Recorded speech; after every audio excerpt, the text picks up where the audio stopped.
And we are live. How's everybody doing tonight? My name is Anthony Brian Logan, and you're watching and/or listening to ABL Live. Thank y'all for joining me tonight. You could be almost anywhere in the world, but you're right here with me live on the show, and I appreciate y'all for that. We got a whole lot going on all over the internets, all over mainstream media, social media, everywhere, and I don't know where to start. First of all, Merry Christmas, Merry early Christmas, Merry Christmas Eve. Shout out to you guys for being here. We got a whole lot to get into. We're going to talk about the shrinkflation that is struck or stricken the nation. McDonald's, Wally World, Target, wherever you get food, clothing, shelter, everything has gone up in price, or it may stay the same price, but you get less of it as a result. We'll talk about that a little bit later. Also, we got to talk about this Atlanta scammer, aspiring judge, former Atlanta Police Department, former city's attorney, who was already a multimillionaire from actual real entrepreneurism, but decided to just go out there and get more money by stealing it from the federales for some odd reason. And at the ripe young age of 62, she's going to the federal penitentiary. We'll talk about that a little bit later. Also, New Yorkers may get reparations. Are they blowing smoke? Is it a real thing? What's going on with that? Also, a former NBA player commits a heinous crime. We'll talk about all those things and more on tonight's episode of ABL Live. And shout out to you guys again. Thank y'all for being here. Merry early Christmas.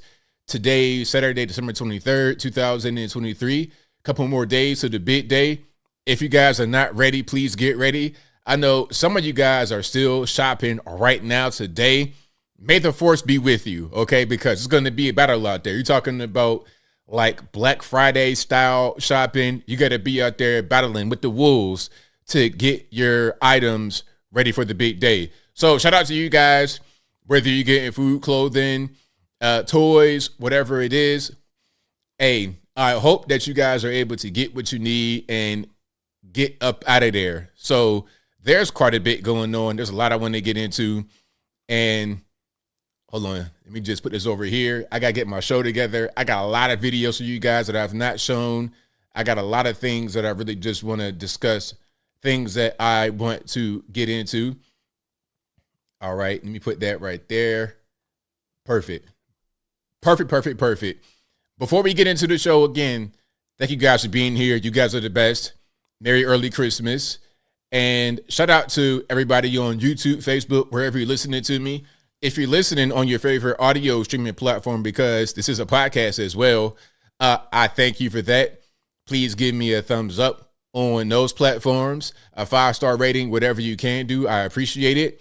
And if you want to hear this show audio only, go to your favorite audio streaming platform, whether that be Spotify, Apple, iTunes, Google Play, etc. Link for that will be in the description, or just go to your favorite audio streaming platform and that should come right on up. Also, shout out to the sponsors. Shout out to patriotpost.us, your best source of news and information. Their link will be in the box, or just visit patriotpost.us in your browser and tell them that ABL sent you. Also, go to the merch website, ablmerch.com. That is ablmerch.com. We got the hats, t-shirts, stickers, hoodies, mugs, and more right there on the website. Again, ablmerch.com. Also, go to my regular website, anthonyblogan.com. That is ANTHONY, the letter B, LOGAN.com. Once you go to the front page of the website, I have articles for each video that I produce. And in each article, I have links from all kinds of sources, left, right, independent, local, national, whatever you need, it'll be right there on the website.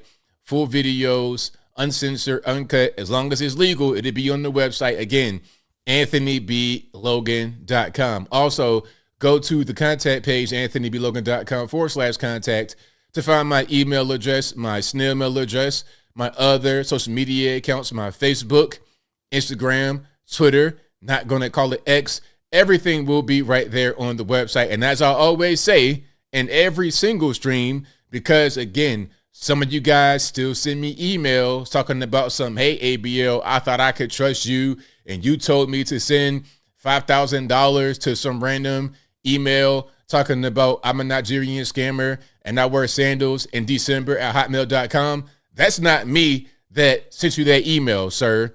That's not my email you're conversing with, sir. All right. So please be careful. Please be mindful that whenever I post a video on YouTube, especially, but also Instagram, Twitter, Facebook, wherever you see it, sometimes when you comment on the video, someone replies to your comment and they may look like me. They may have my picture. They may have stolen my picture.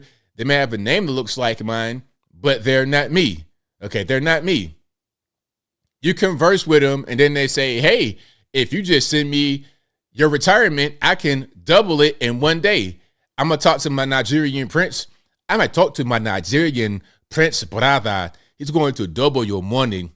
Send me the money today. Send me money right now. That's how they sound, but you think they sound like me because you've not actually spoken to them. You're just communicating through them email. So don't do that. Don't nobody got no time for that. Let's close out 2023 with a bang. We're into 2024 in just a few days. We got New Year's Eve coming. Your 2024 resolution for the new year should be to not get scammed on ABL's YouTube channel or anybody else's for that matter, because it's not just me that the scammers try to duplicate or imitate. It's all over the whole internet. A lot of YouTube channels, big, small, in between, they all get hit by the same thing. So moral of the story is don't give out your money to random people on the internet trying to get money back. If you want to give money out, go to like a real website, online shopping or something like that. Do not give it to some random guy talking about he can just increase your money. Okay, so that's that. And we got a lot to get into, actually. There's quite a few videos. And again, shout out to you guys for being here. Merry Christmas. Merry early Christmas. We're just a couple days away. I know some of you guys are still out there in the stores right now. Some of you guys are listening to the show with headphones on at the mall right now. Please be careful. Hopefully you know how to fight or you have some kind of equalizer on you just in case things get squirrely. I don't hope they get squirrely. I wish peace, but people are crazy out here. It's a cold winter. Actually, it's not that cold where I am. Is it cold where you are? Where I live, it was 65 degrees today. I almost dropped the top on the Mustang. I'm like, it's about to be summertime weather. But I'm like, okay, it's still December. I'm not trying to catch cold, catch some type of C-19, flu, whatever they want to call it nowadays.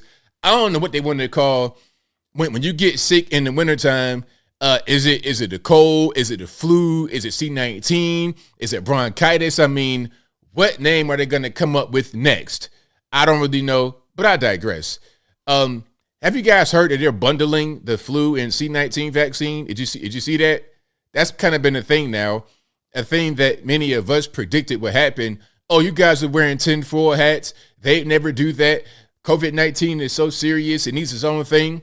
I can't tell. It looks like they've bundled the vaccinations like a cable package. You could get ESPN and ABC and Disney Plus for the same price for a certain amount of time until they raise the price. Then you got to get a new subscription. But anyway, I'm going down the rabbit hole, so I digress. Let's keep on going. You guys are saying it's 40 in Buffalo. That's actually not too bad for Buffalo. I mean, Buffalo, you right there on the lake, not far from Canada. It gets cold up there, so that's not too bad, actually. Hey, Rex Rocker, I might have your old convertible. I got the same one. Well, maybe not the exact same one, but I have a Mustang GT convertible. So shout out to you, man. Love them. All right, 50 here in Pennsylvania Northwest. Interesting. 44 in Virginia. Kind of a mild winter. 44 in Virginia is kind of cold, but it depends on where you are. If you're over there in the mountains in Western Virginia, that's, kind of par for the course. I saw that it snowed over in the western part of Virginia like normal. This time of the year, it'll snow up there for sure. 56 in Kansas City, in KC. Yeah, that's, again, pretty mild. Okay. Helen, Georgia, 49. Dallas, 62. 45. Cleveland, 45. Washington, not too bad. Julianne says, LOL, ABL, just pulled in the crib for shopping. Hey, well, I'm glad you made it back safe. Okay. 53, Roswell, New Mexico right now. I'm sure it'll probably be warmer in New Mexico during the daytime versus at night. Oh, you're in Bristol, so you're kind of like in like off what's that, 81? So you're like right there by the Blue Ridge Mountains, but you're not necessarily in it. You're kind of like right there nestled. All right. Noah Garcia says 73 in Florida. Hey, you gotta love it. Dustin says 28 Fahrenheit Anchorage. Again, that's not too bad. I mean, you're right there in the polar vortex, quite literally. You're right there basically at the Arctic Circle, or at least close to it. If not necessarily in it, you're close to it. Sir Vic says 100 degrees in Ukraine right now. I bet it is.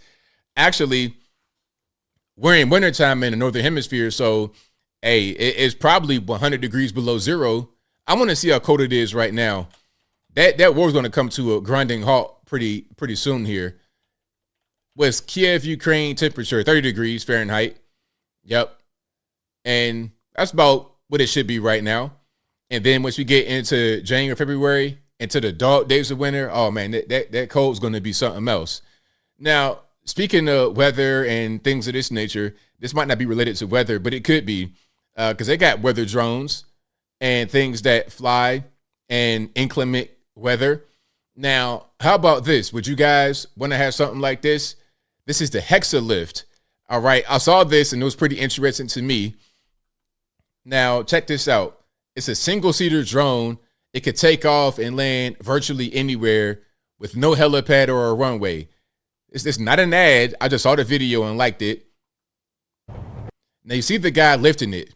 Now, for you guys who can't see the actual video, this is a drone that you as a human being can fly in. Has just one seat, and it looks like there might be maybe about a dozen or so propeller blades on the top.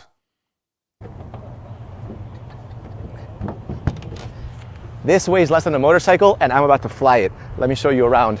It's called the Hexa, and it's a one-seater drone. Ready? Look at this. This is your pilot helmet, your comms.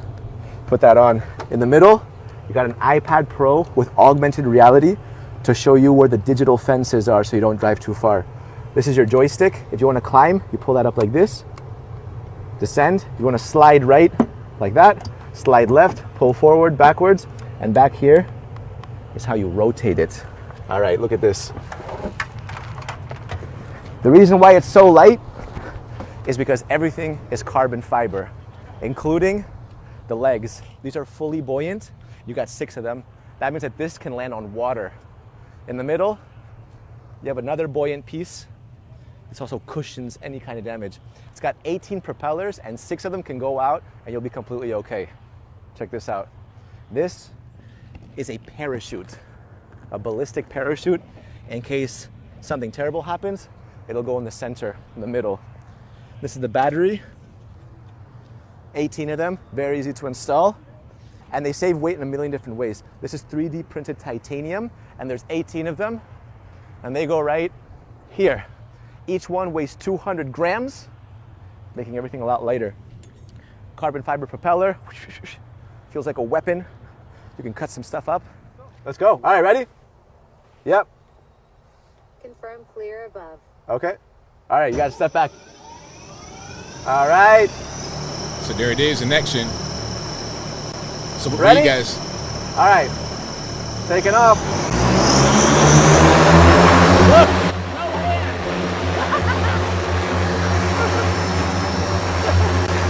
No problem. All right. So what do y'all think? Are you gonna get one? Would you want to fly in one? So I'm reading some of the comments. Is a pilot's license required? You guys are saying yes, it is. Some of you guys say no, but I think the prevailing comment is you do need a license to pilot one of those. I'll presume you do, because you probably can't just fly something like that around. I don't think you could do that without a pilot's license and without being able to get cleared.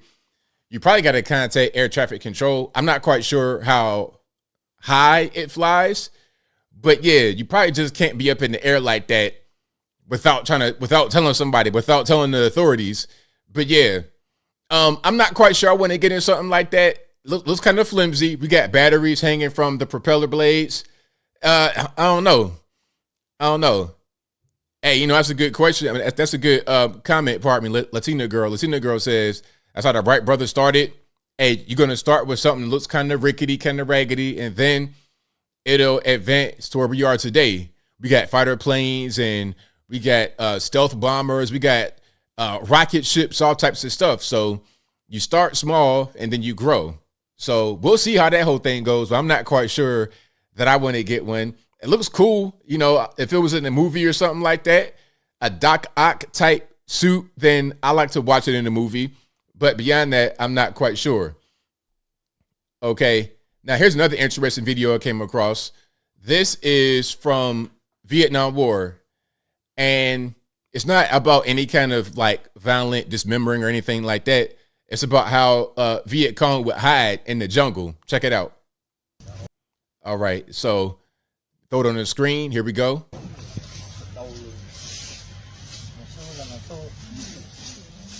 I'm just teasing them. I said, like, people in the old days very skinny, so now he's double size. So normally, like when they get into the tunnel, they use leaf or things to camouflage, and then they also put the grenade inside. If the enemy pulled it out, the grenades explode, and the engine will be collapsed. And boom.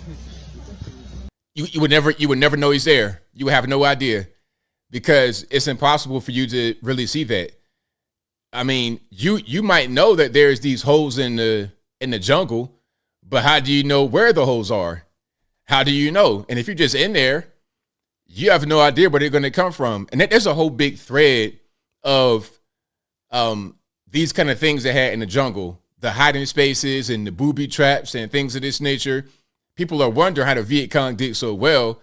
They were really had a lot of ingenuity on their side, even with limited resources. So shout out to them. Fitting in a small hole like that.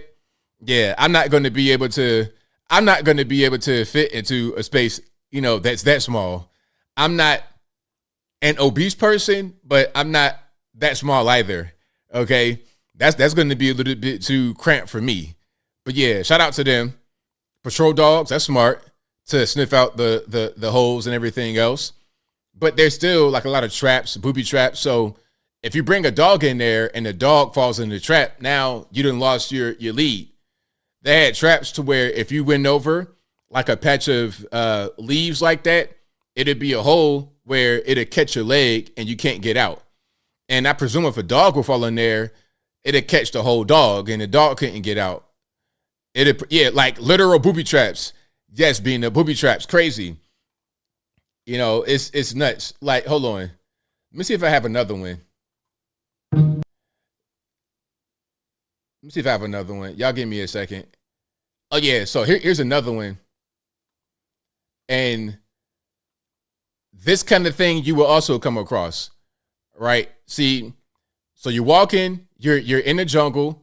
There's another hole, and they have this where your boot goes down. Into the trap was a genius. And now you're stuck. Now your leg got to get cut off. How you going to get out of that? It's been a real pain in the ass for our soldiers. The Vietnamese invented pedal traps, which was specifically designed to deal with our troops' steel-toed shoes. Once our soldiers stepped into it, dozens of bamboo sticks were inserted directly into the calf, making our soldiers suffer a lot. But even more, so you can see how they would do a lot of booby traps. More vicious is the canned grenade. 2 grenades are stuffed into an empty can. The grenades are pulled by a half wire in the middle. If a soldier passes by at that moment, if they touch the tripwire, they have those. They have those in Ukraine with the tripwire and everything else. They got that in Ukraine too. All right, I don't want to show too much violent stuff and trigger anybody. So let's get to something a little bit more, a little bit more on point for the holiday. Shout out to all the woke family members you're going to see on the holiday, perhaps. This particular individual right here might remind you of a woke family member. Didn't realize a ref was a woman. All right, hold on. And these strong accents, hey, they have subtitles because some of the, I can understand them, but I understand how some may not be able to understand what they're saying because of the strong accent. So check it out. Didn't realise a ref was a woman. I mean, what's that for? Why can't you just have a man? Like, I'm not being funny, like, it's not sexism, is it? But it's just like, why is a woman getting involved in a man's game? Did you watch I'm a Celeb this year? Yeah, good one, wasn't it? I thought Farage came across brilliantly, to be honest. You know what? I thought the same. I'm not his biggest fan at all, but I just thought he was so authentic. A man of his word. Exactly. Doctor Who's just going to get worse and worse if they're picking people based on diversity. I know, it's so sad in a way. It's like they have to do it. And then I said, I'll identify as a sandwich then. Nah, he don't like that at all. I identify as a sandwich. Oh man, he's triggered. Your cousin, your super woke cousin who just graduated from Harvard, Yale, whatever, recently, 23 years old, he's triggered that you are talking about identifying as a sandwich. I mean, why not? You can just say anything nowadays, can't you? And you get a free What a load ride. of nonsense it Just was. lazy people, really. Didn't realise. Yeah, so shout out to your woke cousin. Hopefully they will make it through the holiday. You know, it's got to be kind of weird to have a family that's just regular people, normies. Well, when I say normies, I mean they're regular and they're non-woke. Non-woke normies who would just say stuff and it's not really a big deal. Your uncle who might show up a little bit drunk. He might be about 23 Coors Lights deep at the family reunion, at the Christmas dinner. He'll just say whatever comes to his mind. It's got to be pretty alienating to be the only woke person. So shout out to them. Hopefully they're able to find a safe space to be this holiday season. All right. Let's keep on rocking here. On a holiday theme as well, this is a classic clip from Trump in the White House where he's talking to somebody, a little kid. I think, remember, it had that hotline. Remember that hotline they had where you could call the White House and talk to them? And I think Melania was also on the hotline as well. Shout out to Melania. Shout out to Trump. Let's take a look at this throwback clip right here. Well, that's very good. And you just have a good time. Are you still a believer in Santa? Because at 7 it's marginal, right? Well, you just enjoy yourself. So I'll play it one more time in case you didn't hear it. You're talking to somebody who's like, hey, are you still a believer in Santa? Because at 7 years old, it's kind of marginal. You're kind of right there on the fence. And that's kind of like a matter of fact thing to say to a child. Like, it's kind of marginal. But he's right, though, because right around that age, you're starting to kind of understand, you know, what's really going on. And I'm not trying to be a spoiler for the youngins watching.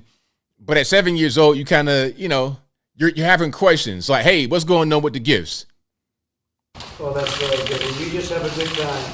Are you still a believer in Santa? Because at 7 it's marginal, right? Well, you just enjoy yourself.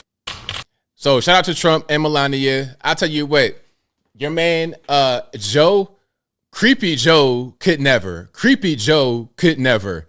Okay, this guy can barely hold press conferences, let alone have a hotline where kids can call up to the White House and talk to the president, talk to Melania, talk to anybody. Okay. Man, look, they got too much stuff going on. Hold on.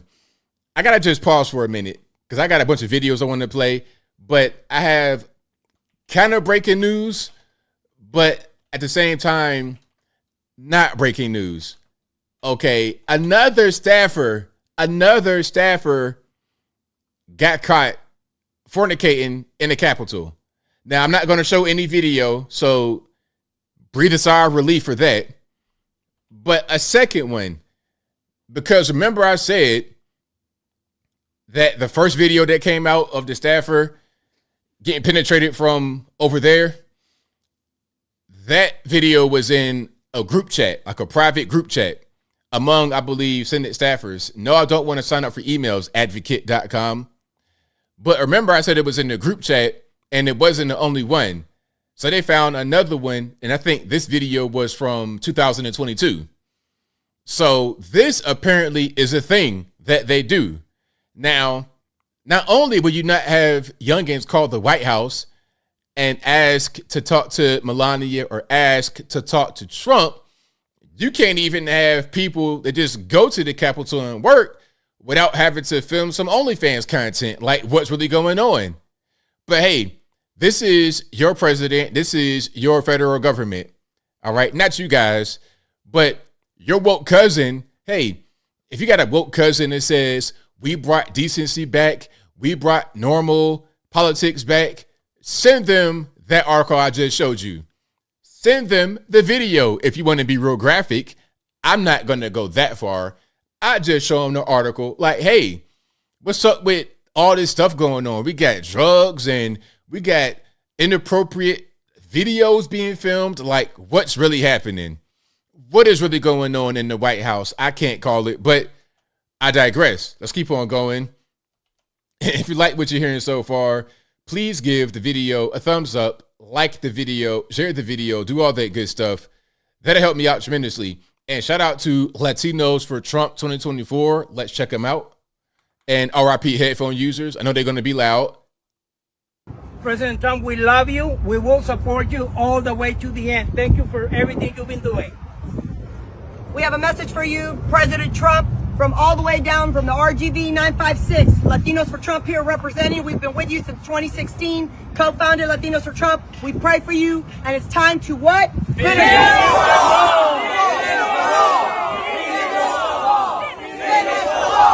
Finish the wall! Finish the wall! Finish the wall! Finish the wall!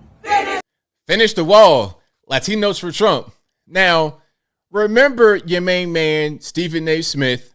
I showed the video on my previous stream. He's talking about the law that Texas has where they can make being an illegal alien in Texas a state crime rather than just a federal crime. Stephen A. Smith says this is a racist law because it's going to negatively impact our Latino brothers and sisters. Meanwhile, you got Latinos right here talking about build the wall. As Trump gets harder on the illegal immigration issue, he goes up in the poll numbers. So among Latinos, among Hispanics. So this is a divide between people that don't know anything and those that do know something. Stephen A. Smith is like a normie. He doesn't understand what's going on. When he hears illegal immigrant, he hears Mexican, Spanish speaking. That's what he hears. He has no idea what's really happening. Like I was saying in my previous video, Stephen A. Smith, the ESPN host, of course, he's from Queens, New York City.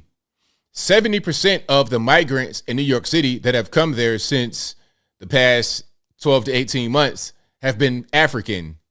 Again, 70% of the migrants who have flooded New York City, the 150,000 of them, 70% of them come from Africa. Okay, mostly sub-Saharan. You're talking about West Africa. A lot of Guinea, what else? Senegal, places like that. It's not your quote-unquote Latino brothers and sisters. It's not them. Or what's the more appropriate term now? Latinx, the dumbest thing in the world. I'm on Duolingo, right? Trying to learn Spanish. And one of the keys to learning these words is the masculine and the feminine. Does it end in the O? Does it end in the A? That also determines your grammar that you use. The whole language is built around masculine and feminine, but because we have intersectionality that says ain't no such thing as masculine or feminine, we got to just destroy whole languages. This makes no sense at all. How are you just going to ignore grammar and ignore language because you're offended that this kind of language exists? So are we going to rewrite Spanish? Are we not going to have abuelo, abuela? How do you tell the difference? You got to add more words. Abuelo, grandpa, abuela, grandma. What are you going to do to change that? How does that really work? How does it work in English? Grandpa, grandma. What am I going to say now? Grandparent of masculine presenting, dumb stuff. But anyway, let's keep on going.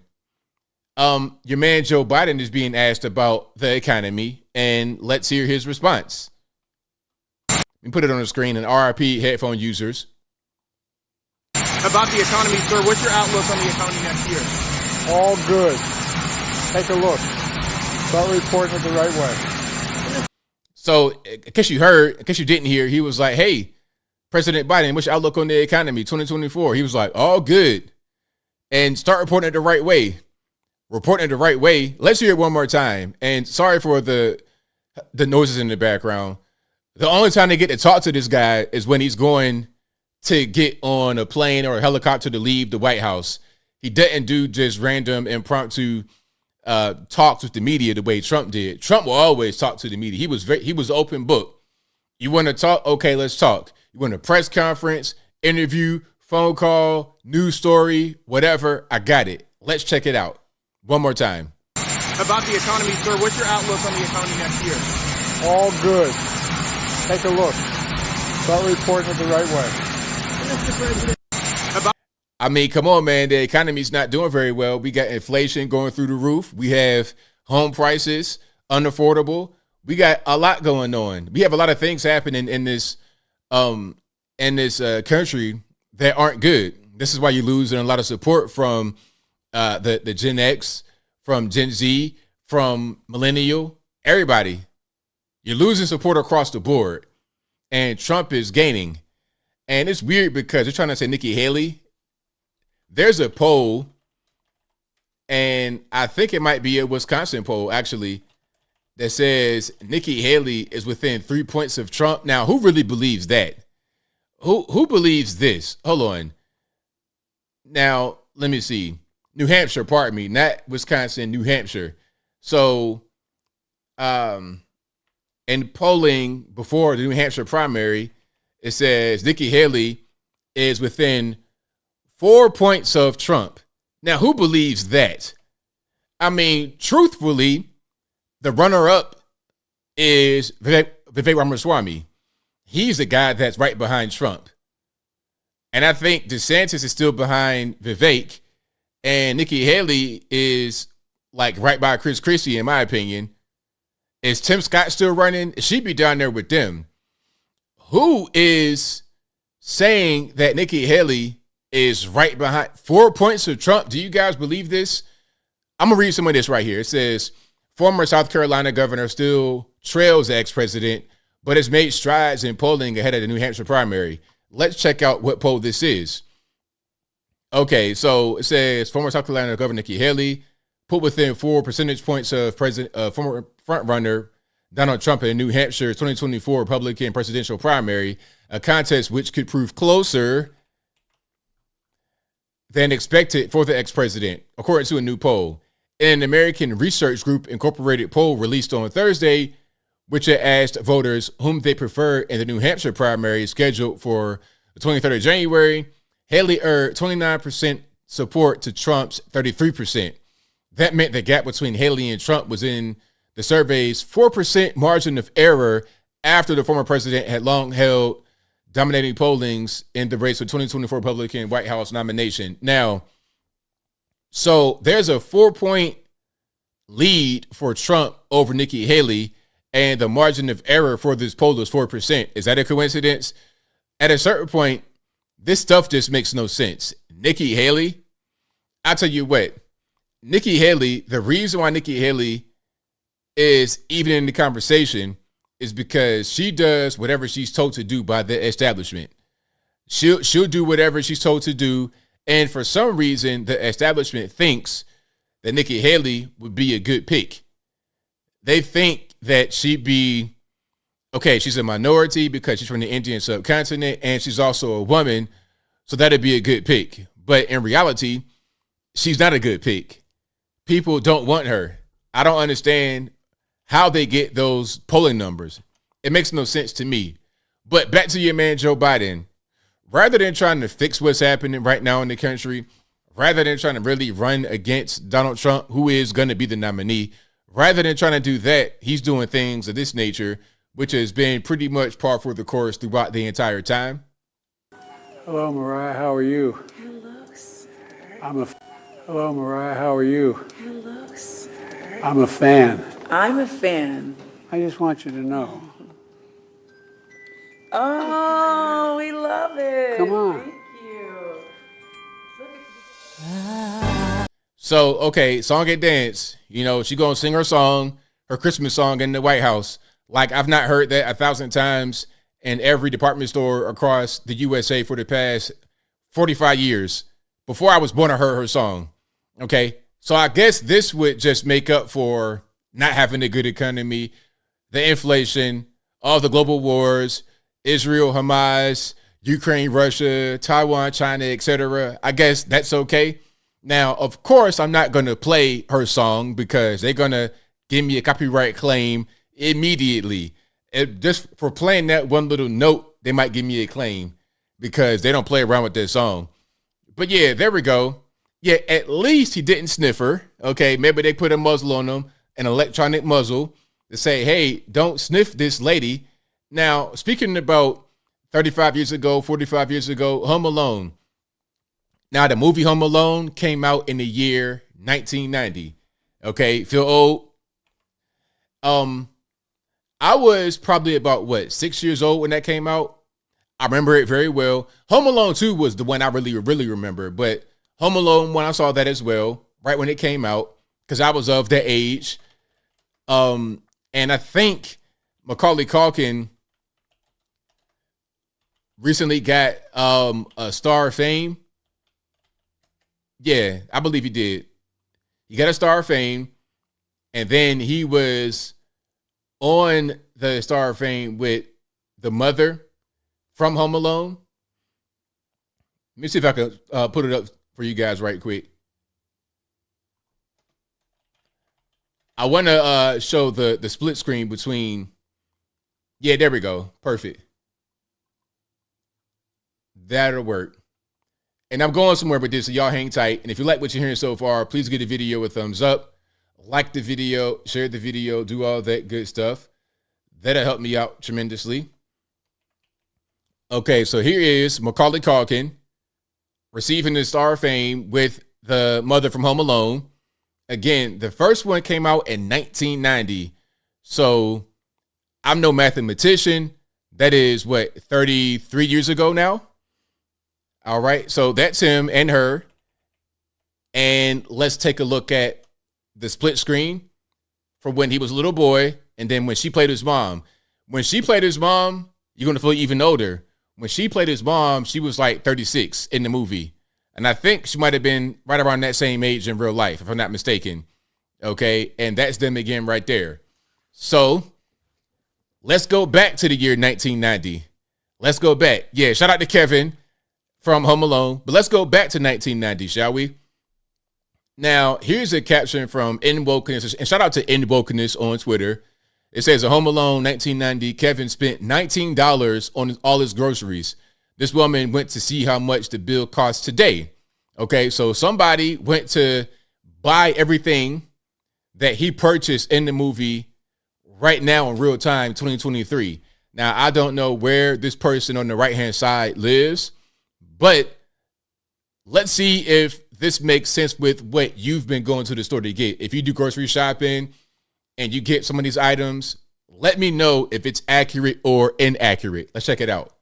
Then versus Kevin now. McAllister's Home Alone shopping list. Kevin's trip to the grocery store in the 1990 movie cost him $19.83. What does that exact shopping list cost today? Let's find out. Our first stop is the bread aisle. Kevin bought a big loaf of Wonder Bread. I couldn't find Wonder Bread, but this butternut brand has the same vibe. It's the first item in our cart at $2.89. Our second item. Now, is that a good price? $2.89?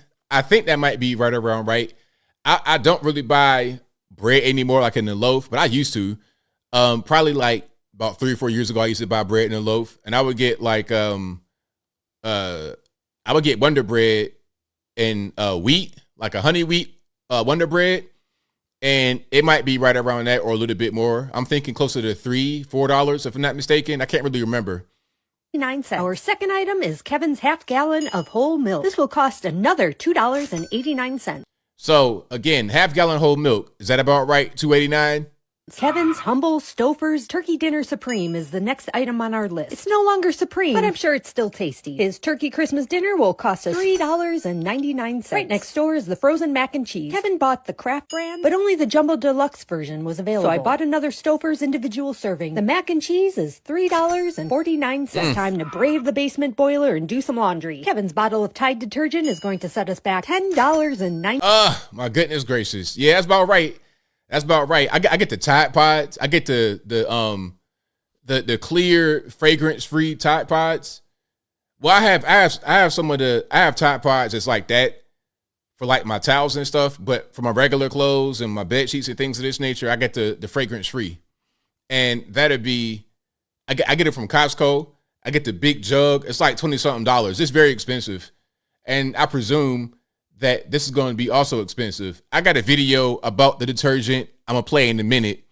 99 cents. Oops, and we can't forget the Snuggles fabric softener sheet. This cute, smelly little bear is going to cost us $3.99.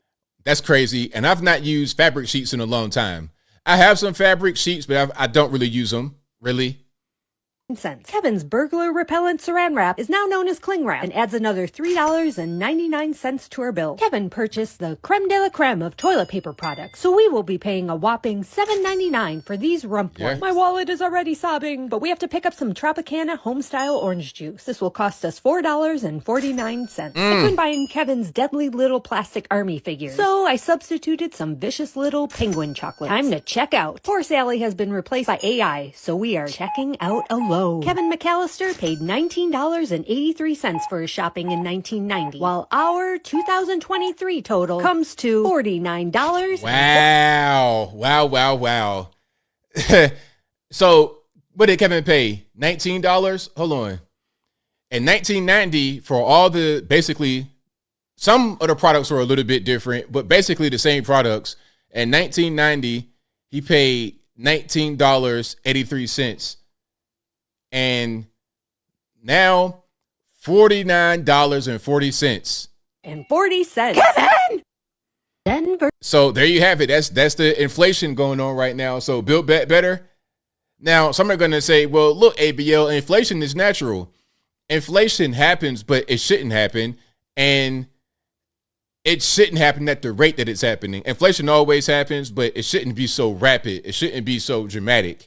And while inflation is happening, you're not having the same rise of wages and things of this nature because inflation is being caused by government intervention, by printing and spending money.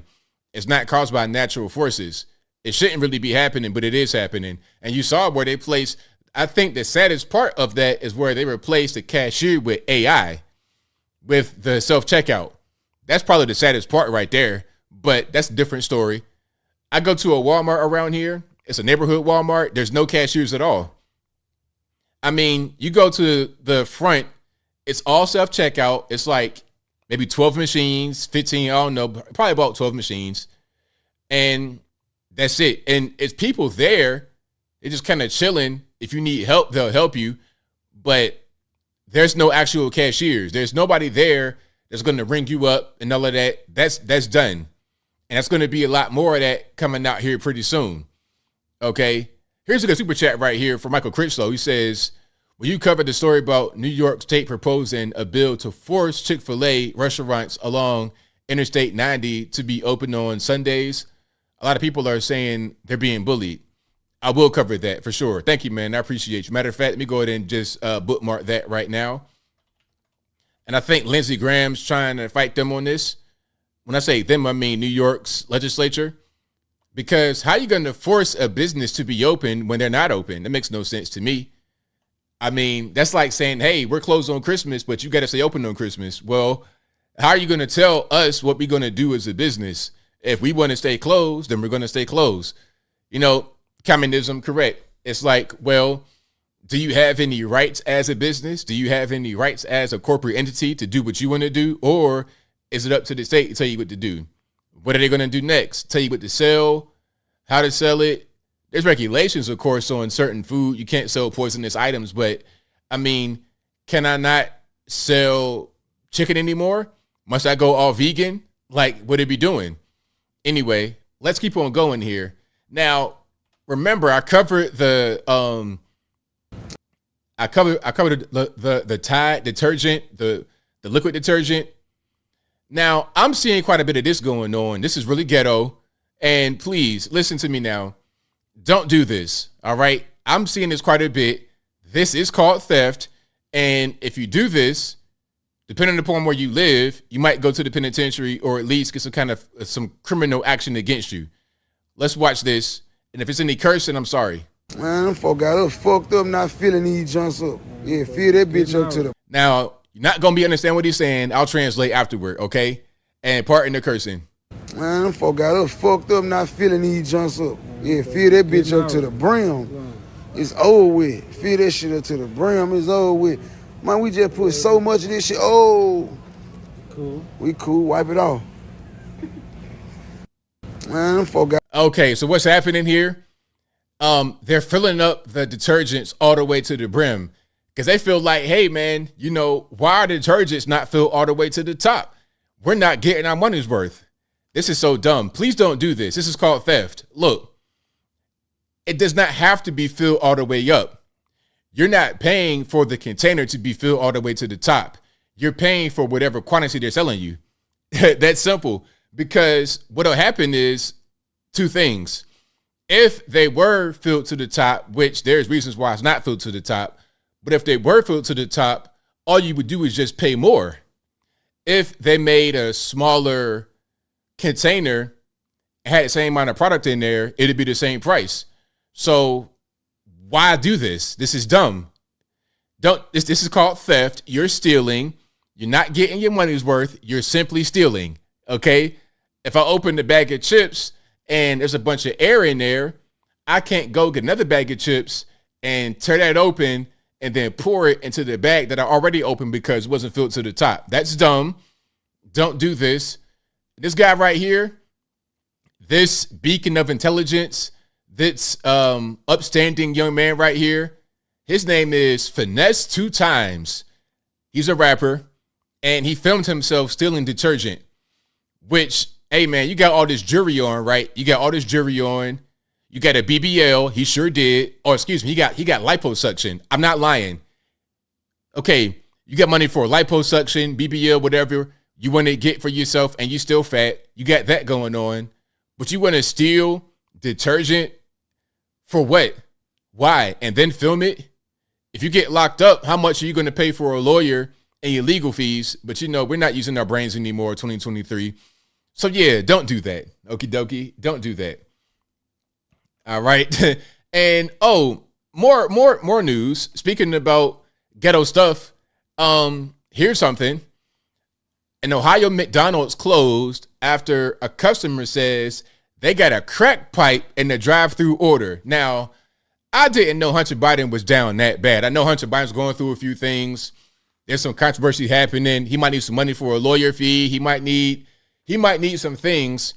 I did not think his dad would let him drop so low then to get sent to Ohio to sling burgers and hash browns and chicken biscuits and everything else. But here we are. We got a crack pipe in the drive-through order. Hey, depending upon where you live in this country, that might happen. Legalize drugs, ABL. It ain't harming nobody, ABL. You don't understand what it's like to live in areas where this kind of stuff goes on. I've lived in these areas before. I've been in the mix. I never smoked crack before. I'm not a dope fiend. I don't like to do drugs, but I've been around this kind of stuff. It's not a good place to be. It's not a good thing to have. And if people that say legalize all drugs had their way, you could smoke crack right in the break room and it's no big deal.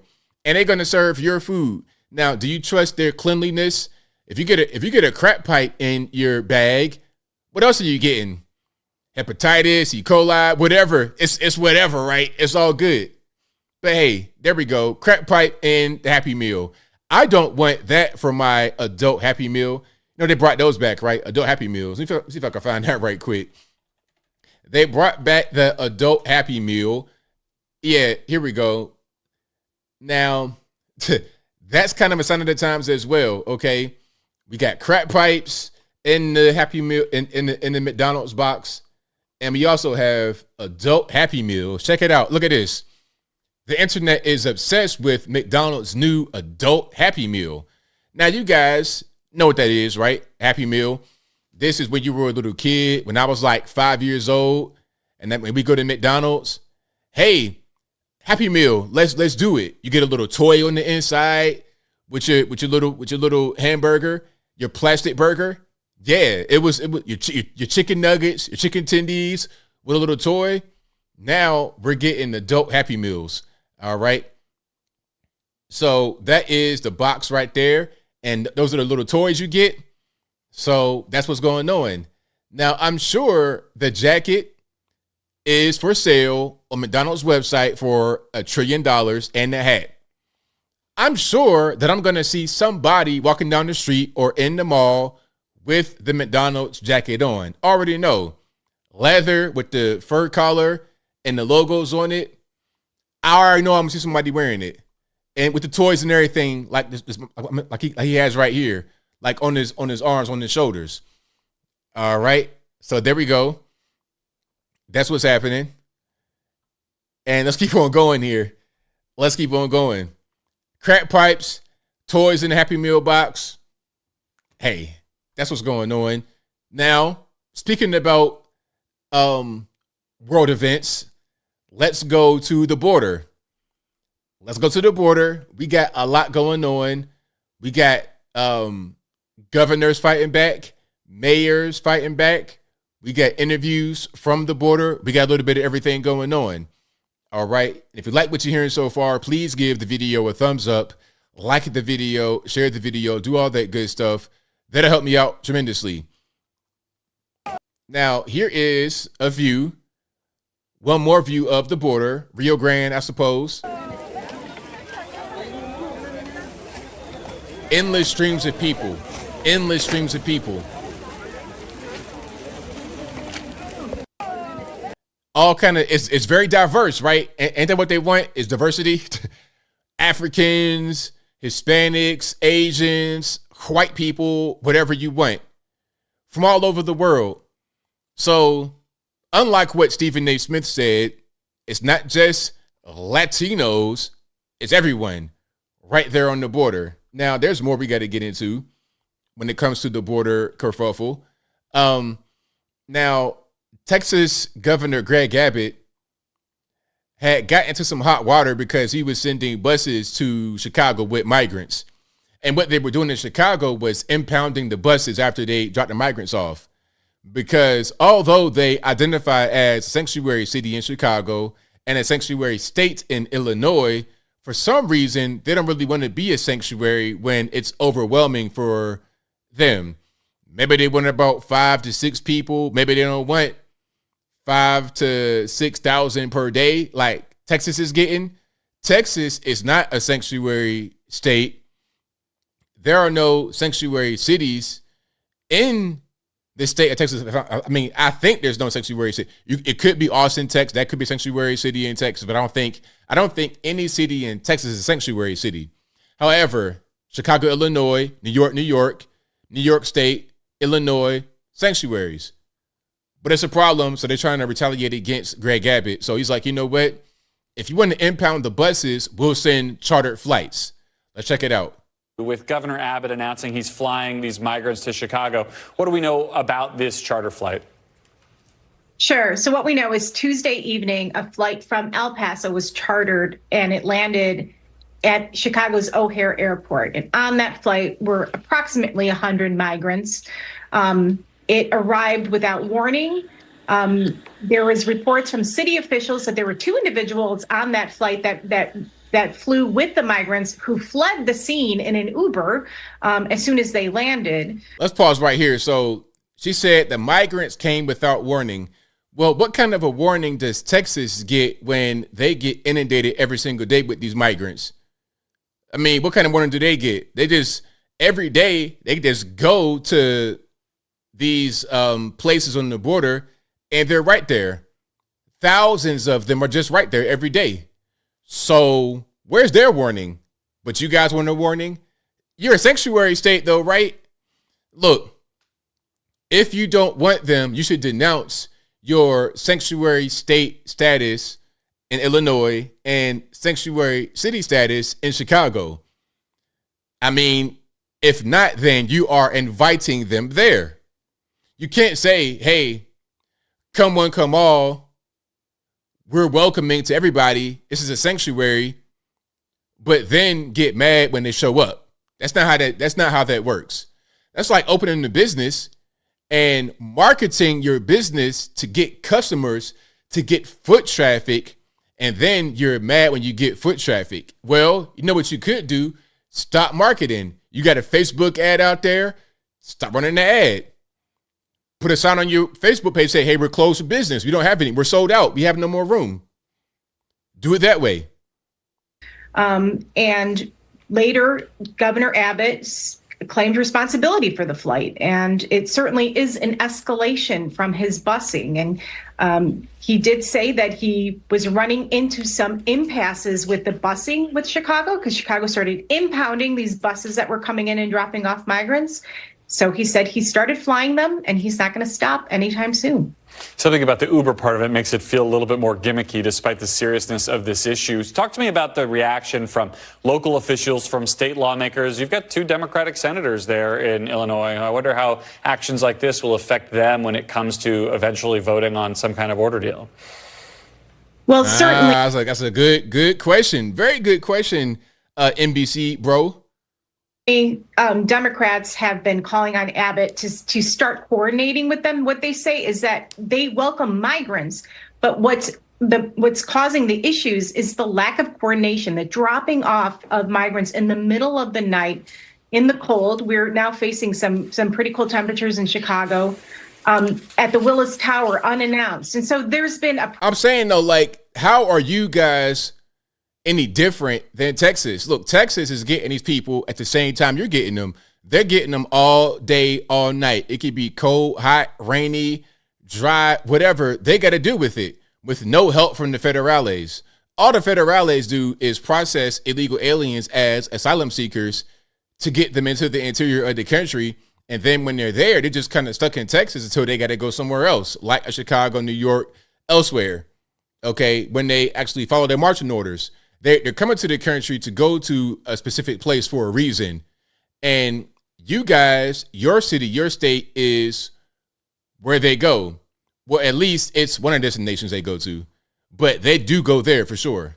Practical clash on the ground of just where to house these migrants. And there's been a political clash. We've had the city alderman clashing with the mayor. We have the mayor's office clashing with the governor's office on funding, where to put these. We've had the governor's office calling on Biden to do more at the border, but also to do more so that to steer Governor Abbott and not give him so much control over where all these migrants are headed. You know what? If the feds did their job and closed the border and actually, because, you know, like I said before, the border is a federal issue.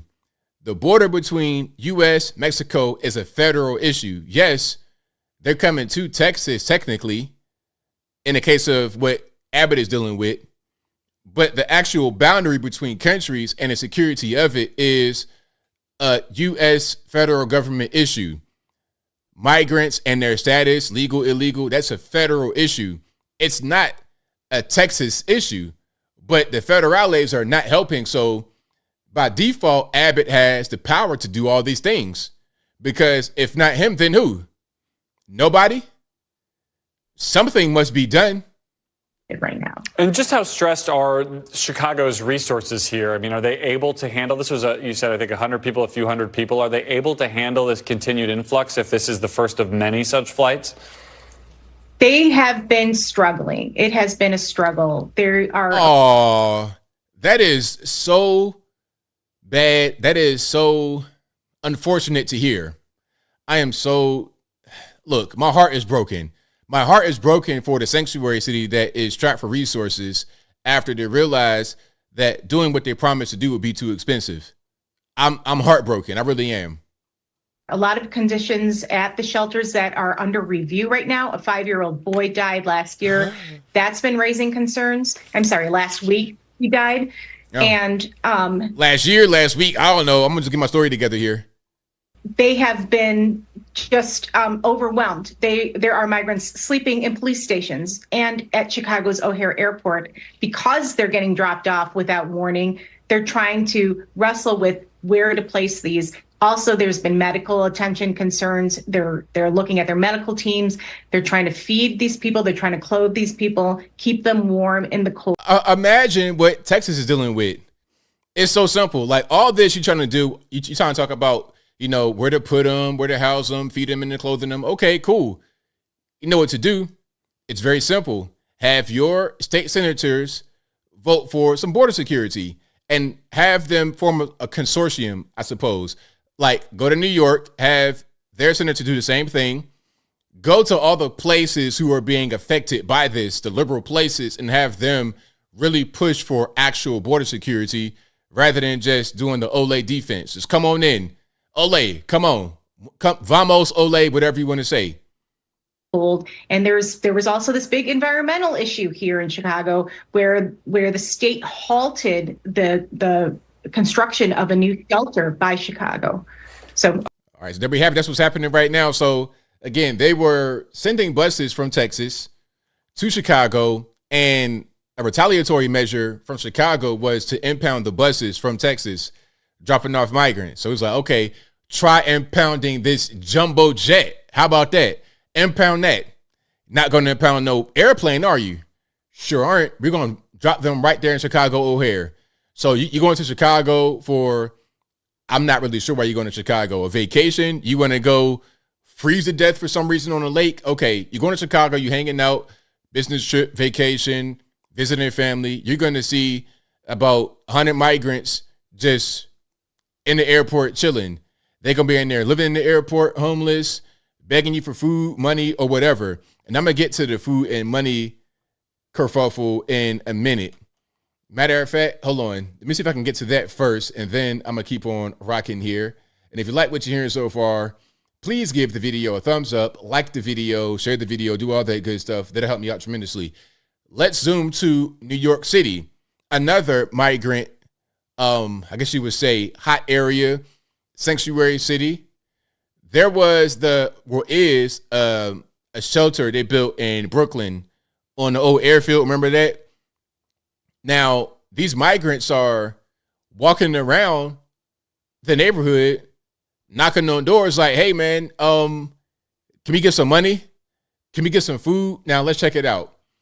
Shout out to Colin Rugg for reposting. I'm going to read his caption, and we're going to get to the video. He says, migrants in New York City are now going door to door begging locals for money and food. This is just part and parcel of living in a sanctuary city. Migrants are knocking on doors in Brooklyn after many of them were relocated to a tent shelter at Floyd Bennett Field after hotels in the city became overwhelmed. Quote, I am all for a charity 100%. I'll give you the shirt off my back, the money in my pocket, but not this way. It has got to stop, said one resident who has lived in his home for 30 years. They asked for clothes. I said I didn't have, and that was the truth. And I said somebody else. Now let's watch this right here. Again, the migrants are going door to door asking people, like regular normies, civilian citizens, hey, can we get some food? Can we get some money? I wish they would come to my house asking for food and money. Look, I don't even give regular citizens on the street money. If you talking about, okay, I'm a migrant, I came from this place, that place, can I get some money? I'm like, you know what? How much it costs to get over here? How much did you pay your coyote? You paid your coyote 10 grand. Can I hold 10 grand? Pay me 10 grand. I'll give you, pay me the 10 grand you paid this coyote. How about that? Pay me that money. Or matter of fact, have your coyote, talk to your coyote. You gave him 10 grand. Ask him for a little bit back, a little bit of cash back. Okay. Bought $1,000 cash back from the 10 grand. He can't spare that. You got it. I'm just trying to pay bills. Your coyote has it. You had it in your country of origin to pay that coyote to come over here to make money. So make money. Chop, chop. Let's get to it. I don't feel safe. I don't know. I'm paying a lot of taxes from my salary. And I'm completely transparent to IRS and everything. So I think it's enough what we already paying, for them to support if we call ourselves a sanctuary city. Have you seen anything like this? Exactly. So he's like, look, I'm paying so many taxes right now. That's something else. I almost forgot about that part. A lot of these sanctuary cities, sanctuary states, they pay an arm and a leg. You work your fingers to the bone as a citizen in this country, and you paying taxes, and it's crazy. You paying the federales taxes, they do nothing. You paying local government taxes, they do nothing. So it's like, why am I paying so many taxes for nothing to happen? Why do I pay so much in taxes for them to cut my services to pay for these migrants who pay no taxes? What's going on? So his point is golden and well received. I received that 100%. Is happening in your neighborhood before? No, haven't seen. No. Do you have any message for President Biden and Mayor Adams? Secure the border. That's the only message. Secure the border. Start working with the House and everybody. Republicans and Democrats have to unite on this issue, not separate. That's a shame. So there you have it. And, I'm seeing some comments. It's a good question. Who did he vote for? That's a very good question. If you voted for Eric Adams and you voted for Andrew Cuomo, and then I think Kathy Hochul might have got appointed. But if you voted for the Democrats in the city and they ran on having the city and the state be a sanctuary city and state, then at a certain point, that's your fault. At a certain point, you're just reaping what you have sown if he voted that way. Now, I don't know this guy from a can of paint, so I can't say that one way or the other. But if he did, here's the consequences. To anybody who voted for these people, here's the consequence. And you might want to think twice before you do it again, if you did. All right. But that's what's happening out there in New York City, NYC. Now, here's an interesting video. We got some more West African migrants from, again, Guinea-Conakry, which is right next to Guinea-Bissau, right there, West Africa, next to Senegal, Cote d'Ivoire, Liberia, etc. Let's check it out. Where are you from? Guinea-Conakry. Where? All right. Sorry for the volume. It's kind of low. Let me give you a little boost. Where are you from? Guinea-Conakry. Where? Guinea-Conakry. Guinea, okay. Yeah. And where in the U.S. do you want to go to? Philadelphia. Philadelphia. Yeah. Why Philadelphia? I have paper. I don't know the place. Let me check the place. Not an address written on a piece of paper. Okay, so just an address in Philadelphia to go to? Okay. So there we go. Where are you from? And this is Bill Malugin with the original video from Fox. So this guy is from Guinea, West Africa, Guinea-Conakry. And Bill Malugin asked him, hey, where you going? He's like, I'm going to Philadelphia. And he has a sheet of paper in his back pocket with an address on it. So where'd you get that from? Were you given like marching orders? When you came to the border, what happened? Have you had that paper since Guinea, or did you get it somewhere along the way? Did you get it Darien Gap, Central America somewhere? Did you get it right there at the border? And if you did get it in Guinea or Darien Gap, Central America, wherever, who gave it to you? Huh? Who gave you the paper? Do you have marching orders? Like, what's going on here? That's what I want to know. This is what I was saying before. These are the new slaves, and I'm going to always say that, and people sometimes get offended when I say that, and I'm going to explain. These are our new slaves, not in the way that it was in the 1600s, 1800s, or whatever. It's not like they got to get put in chains and they got to get beat and hung and all of that. It's not like that. The whole point of slavery is to have an underclass that produces things for classes above them. Depending upon where you go in the world, they have different names and they may be in different conditions. There's a slave class right now in China. They work in the factories. Foxconn, right? They got the self-deletion nets on the outside of the factory because the conditions are so bad, they might want to jump out the window and just end it all. They are a form of slaves. Again, not in the way of they're getting beaten, hung, and all of that. That's not even the point. The point is they work for next to no money, the cheapest, the lowest amount of money possible to produce things on a massive scale, to generate money, to generate economies. They're the new slaves. They have an address probably for a job to go to. Okay, there's a hotel over here. We're kind of short-staffed, and we have this particular event coming up. Okay, come over here, work in the hotel, cleaning the hotel. You might clean the room. You might work on some machines. You might be doing groundskeeping, cutting grass, shoveling snow, whatever it is. You'll come right here to this address. You'll live one of the hotel rooms, and you'll be in there cleaning it up. That's, in my opinion, what's happening here. They're being given direct orders to come to a place to do a certain task. Or I showed you the other video. These guys were like, hey, we're going to the Marines. We're going to the Marines. It wouldn't surprise me if they're being recruited covertly by the military to join, because they're missing the marks. They're missing the marks in the recruitment. And I got a slide prepared for that. Let me show you guys that right quick, because that's a great segue into it. They're missing the marks with the military recruitment. And here we go. Look at this. It says, starting next year, the U.S. military will have the smallest force in 80 years as military recruitment struggles worsen. I wonder what could have caused this, right? I wonder why they're having a hard time being able to recruit. I wonder why that's going on, okay? So, hey, maybe a way to mask problems here in the U.S., okay? This right here says, top U.S. military leader, I want to understand white rage, and I'm white. Who was that? Was that Millie that said that? Okay, so a way to mask the problems in the military. You got these guys in uniform with, like nasty masks. I don't even want to say what these masks are, but this is like rated R type stuff.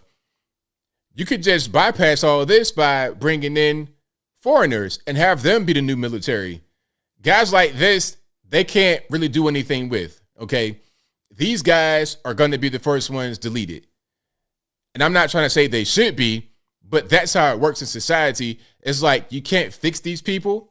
So all we have right now, because we have low recruitment, is degenerate people. And not all. What I'm saying is you have so much degeneracy in the military. And again, not all, not even the majority at all, or anywhere close to it. But there's so much of it in the military because they're having a hard time being able to recruit all good people. There might be about 5% to 10% at best degenerates in the military. There wouldn't be any if not for the shortage of recruiters, of recruitments. But now you could bring in the foreigners. They're going to be the new recruits. They're going to replace these guys. It's just simple as that. It's simple as that. All right. Shout out Yuri Bezmenov. And a matter of fact, I have a Bezmenov clip somewhere in here. And I've played that video a trillion times. A trillion times, and it never gets old. Here we go. Matter of fact, let me just kind of rearrange this a little bit. And if you like what you're hearing so far, please give the video a thumbs up, like the video, share the video, do all that good stuff. That'll help me out tremendously. All right, so let's check it out. Here's your man Yuri. The United States is in a state of war, undeclared total war against the basic principles and the foundations of this system. And the initiator of this war is not Comrade Andropov, of course. It's the system. However ridiculous it may sound, the world communist system or the world communist conspiracy, whether I scare some people or not, I don't give a hoot. The time bomb is ticking. With every second, the disaster is coming closer and closer. Unlike myself, you will have nowhere to defect to.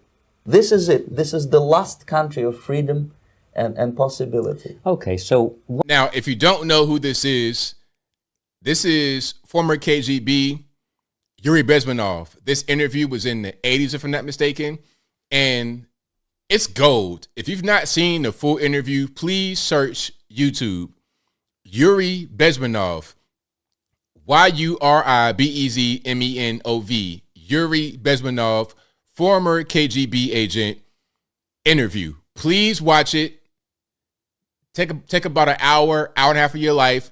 Watch it if you've not seen it yet. I watch it every few months just to keep myself focused on what's really happening. What do we do? What is your recommendation to the American people? The immediate thing that comes to my mind is, of course, there must be a very strong national effort to educate people in the spirit of real patriotism, number one. Number two, to explain them the real danger of socialist, communist, whatever, welfare state, big brother government.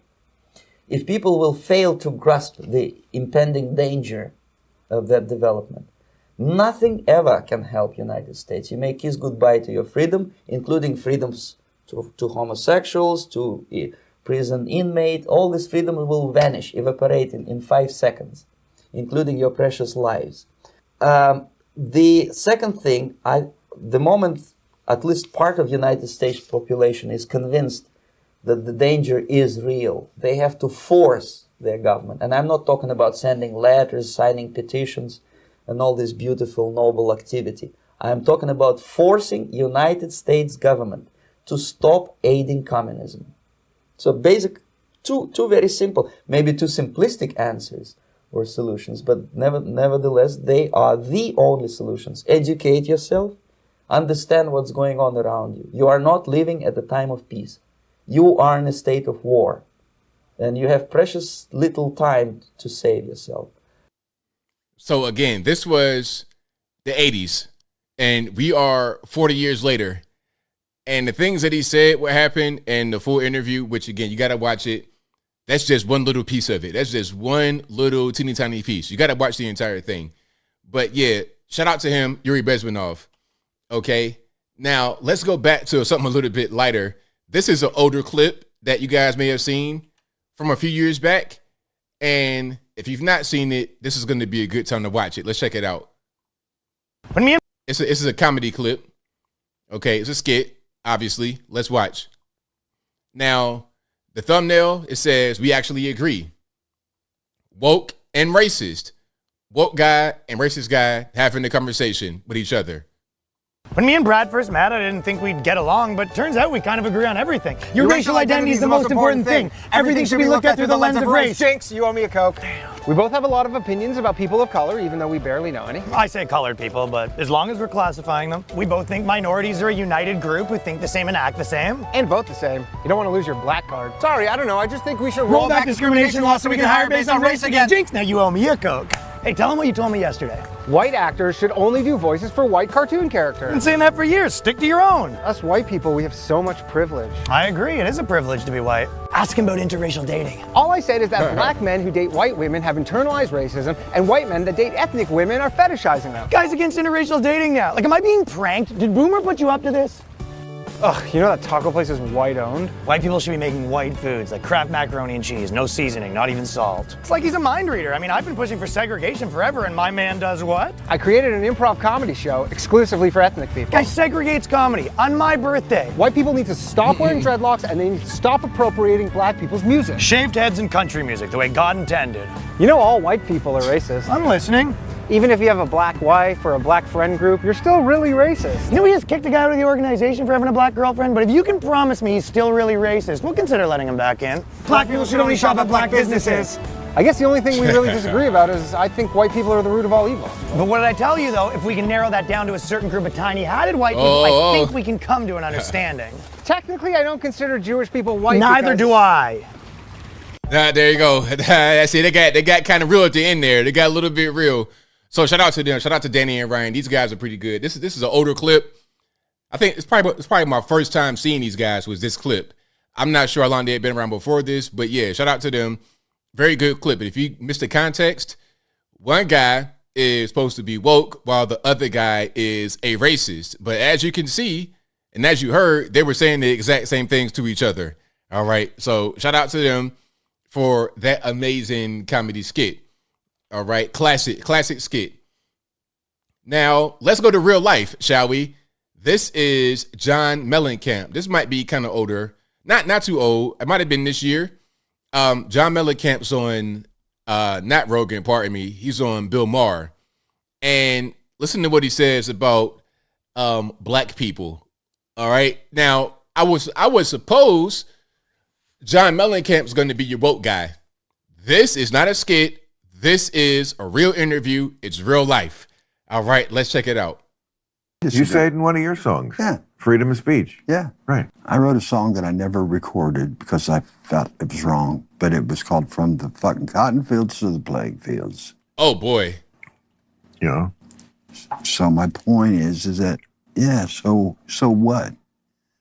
I would say that us white people love to have black people entertain us. I would say that the playing fields are a lot better than the cotton fields. That's what I would say about that. Maybe I'm crazy, John, but it seems like making no money as a slave picking cotton was not as good as playing left field for the Yankees. I mean, I'm sure there were reasons why. So John Mellencamp's song that he wanted to release was From the Cotton Field to the Playing Field. All right, that was the name of his song. Like it's the same thing. I mean, Dave Winfield has some beefs against Steinbrenner, I'm sure. No doubt there is 1 or 2% of black people in America who have a better life. Oh, stop. That's what you think? 1 or 2%? Okay, let's say 10%. I'm just pulling a number out of my ass. It is. That's where it belongs. Hey, I just pulled a number out of my ass. I know, but I'm telling you, that's just not true. So John Mellencamp, he's supposed to be the woke guy, right? The non-racist guy, right? He's saying, hey, man, black people, it's the same since slavery. It's no difference. 1 or 2% of blacks have improved. It's just, they went from the cotton field to the playing field. We don't do anything else. We just kind of, and freedom wasn't really a big deal. Freedom wasn't really a big deal. And so that's him. Now, but that's him saying that is considered to be woke. It's not considered to be racist. All right. He's saying that the guys that play basketball, football, or whatever, they just cotton pickers, rich cotton pickers. All right. So there you have it. John Mellencamp, Mr. Not Racist on woke. Okie dokie.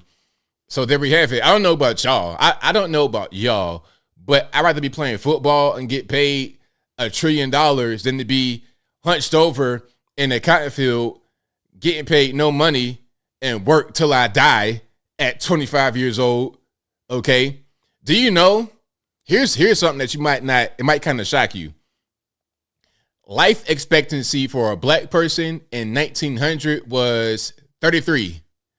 33 years old. Oh, ABL, infant mortality. That's not going to account for the number being so low. Okay. That's not going to account for that. So please stop. Life expectancy in 1900, past slavery, 33 years old. 33. Okay. I think we've gotten a little bit better, a little teeny bit better since the ending of slavery. Just maybe. And I think it's more than 1 or 2% of black folks. Just maybe. Okay. But now we can live to like 75 on average as black folks in America. That's a pretty big jump, don't you think? That's pretty big. You had black kids in 1940s that would die of starvation in the South. Starvation. Now you got people are in poverty that get too obese and might die of that. But ain't nobody dying of starvation. Now are they, John Mellencamp? I'm getting triggered, so I digress. If you like what you're hearing so far, please give the video a thumbs up. Like the video, share the video, do all that good stuff. That'll help me out tremendously. Now, I don't know about y'all, but I grew up on Sesame Street, Reading Rainbow, these kind of children's programming to learn how to read, write. It was a way for, like, okay, if I'm watching TV for entertainment, I'm watching educational shows. And then when the TV was not on, my mom is doing flashcards. She's really just teaching me, okay, how to read, how to write before I got to kindergarten. So when I got to kindergarten, I was already ready. I was getting straight A's and no problem because I already knew most everything. I could do a lot as a little kid because I had education before I got to school. I got put in the Christian preschool. And the Christian preschool, this is like in the hood. It was at this lady's house. I'll never forget it. I got a few memories from my childhood. This was one of them. We're in this preschool. It was in this lady's house in the hood. it was like maybe about 12 of us in a circle all the time doing our work. And then when I be at the house, my mom is teaching me. And then you got Reading Rainbow, Sesame Street, and then later Magic School Bus, things like this. This was things that would really help me to become educated, right? Now, here is Sesame Street in 2023. You ready? You ready? Are you ready? Now, look, if you have children and you want to show them Sesame Street educational programming, I suggest you try to find somebody's VHS tapes from 1987. Seriously, dead serious, because at a certain point, 1 + 1 is still 2. The count can still count. One, he can still do that from the 80s, and it'll work just fine today. You don't need to have the tablets and the phones and the technology to teach this information, because if you're watching Sesame Street right now, it's going to be much different than it was when you were a child. Let's watch. I know you're not ready, but we're going to watch it, okay? So pardon the cringe. Please pardon the cringe. Yeah. All right, let's check it out. Oh, and of course, Sesame Street, isn't that PBS, taxpayer funded anyway? Watch. Across the country, people of color, especially in the black community, are being treated unfairly because of how they look, their culture, race, and who they are. What we are seeing is people saying enough is enough. They want to end racism. No. I'm almost to end racism too. Across the country. Okay, now there's so much going on here. I gotta explain what you just saw.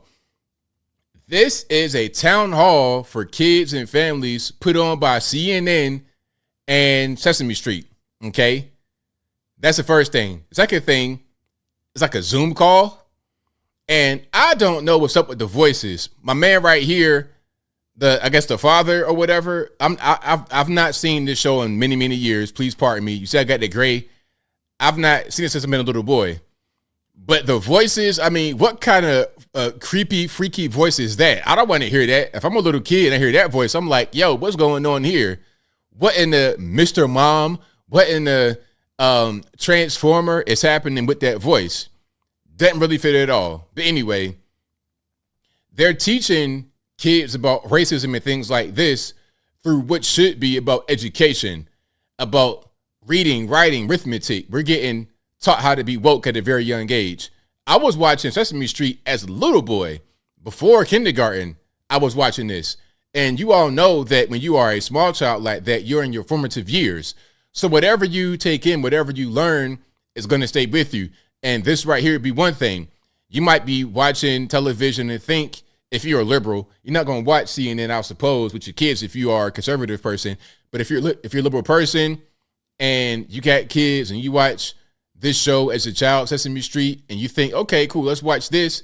And then that comes on. Now, a million questions are going to be asked, and that's going to be a thing that is just there all the time.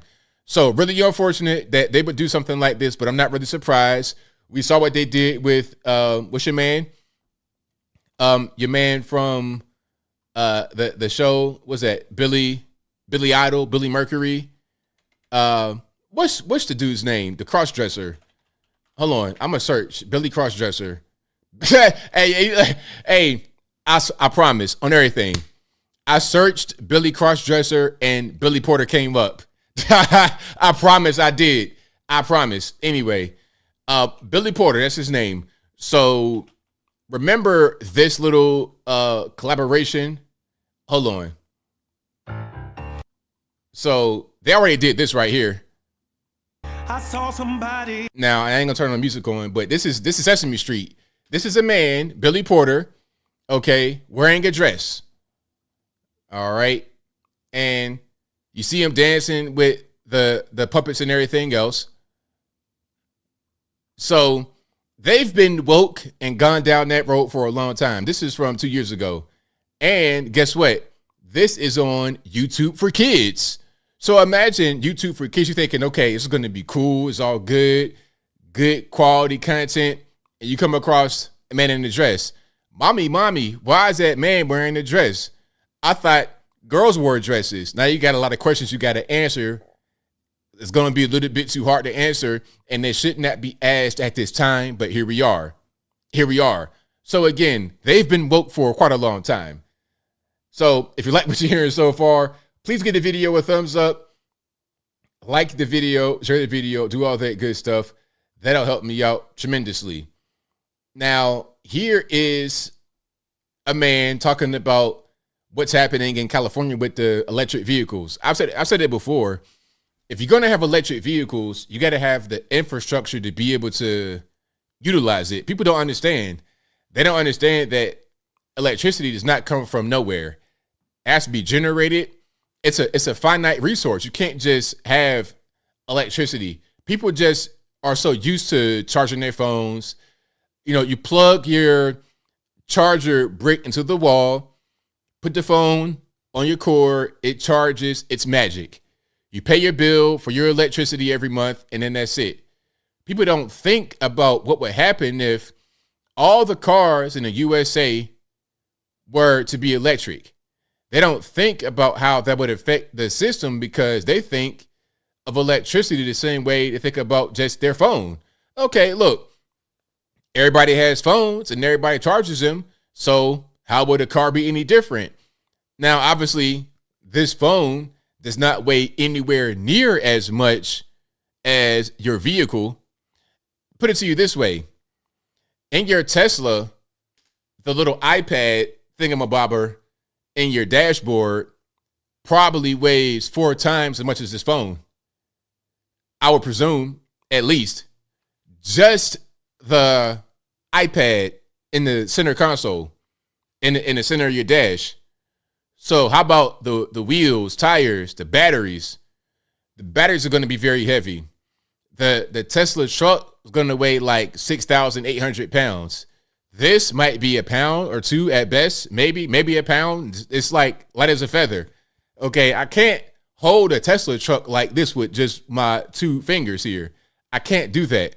So obviously, it'll take a lot more to power it up. But people don't think like that.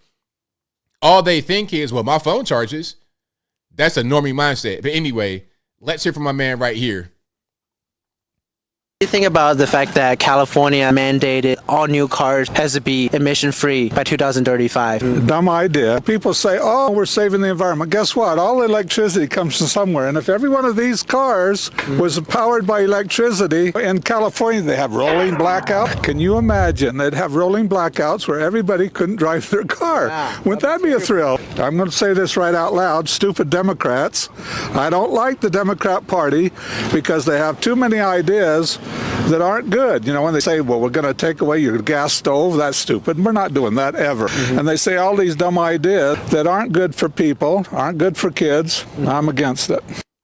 I'm Richie right 100%, Paul. He was right on it. Because look, how are you going to take away gas stoves? How do you, like, not only gas stoves, but no more gas stoves, no more gas furnaces, no more internal combustion engines. How are you going to power this world on electricity only? It's stupid because really the electricity is coming from the same things that power your gas vehicle. So it's just dumb.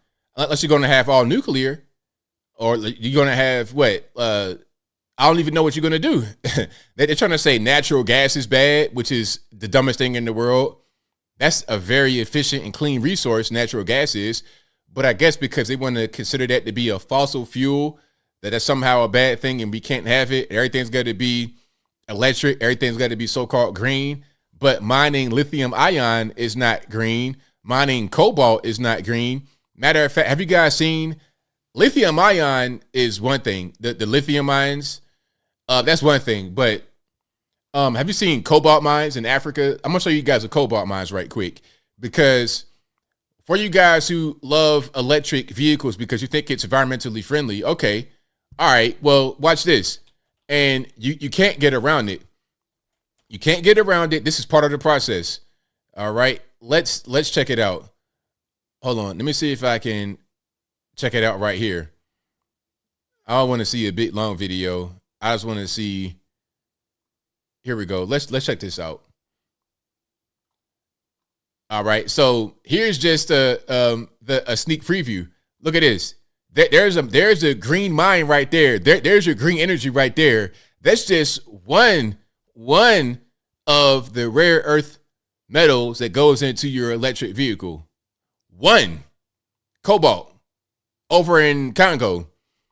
That's part of what's fueling the conflict over there right now. Millions displaced and dead, but whatever. Let's watch some of this. Southern mining town of Kolwezi sits on huge reserves of cobalt, a crucial metal for making rechargeable batteries that power electric vehicles, the mobile phones that we use, and also laptops. But as the world is moving away from fossil fuels, there's concern that the growing demand for cobalt is affecting people at its main source. Now, in a recent report, Amnesty International details alleged forced evictions and human rights abuses targeting communities in the DRC as mining companies expand their operations. Now, in a moment, I'll be speaking to Candy Ofim. All right, I'm going to pause it right here because I don't want to get into copyright violations. Evicted by the operator of the vast. So then they got people living right by the mines and they're getting evicted because, hey, we need the space for the mine. That's just one thing. People losing their homes. All right. And then electric cars. Cobalt is everywhere, making DRC's. No, soldiers with guns and us, villagers in the fields.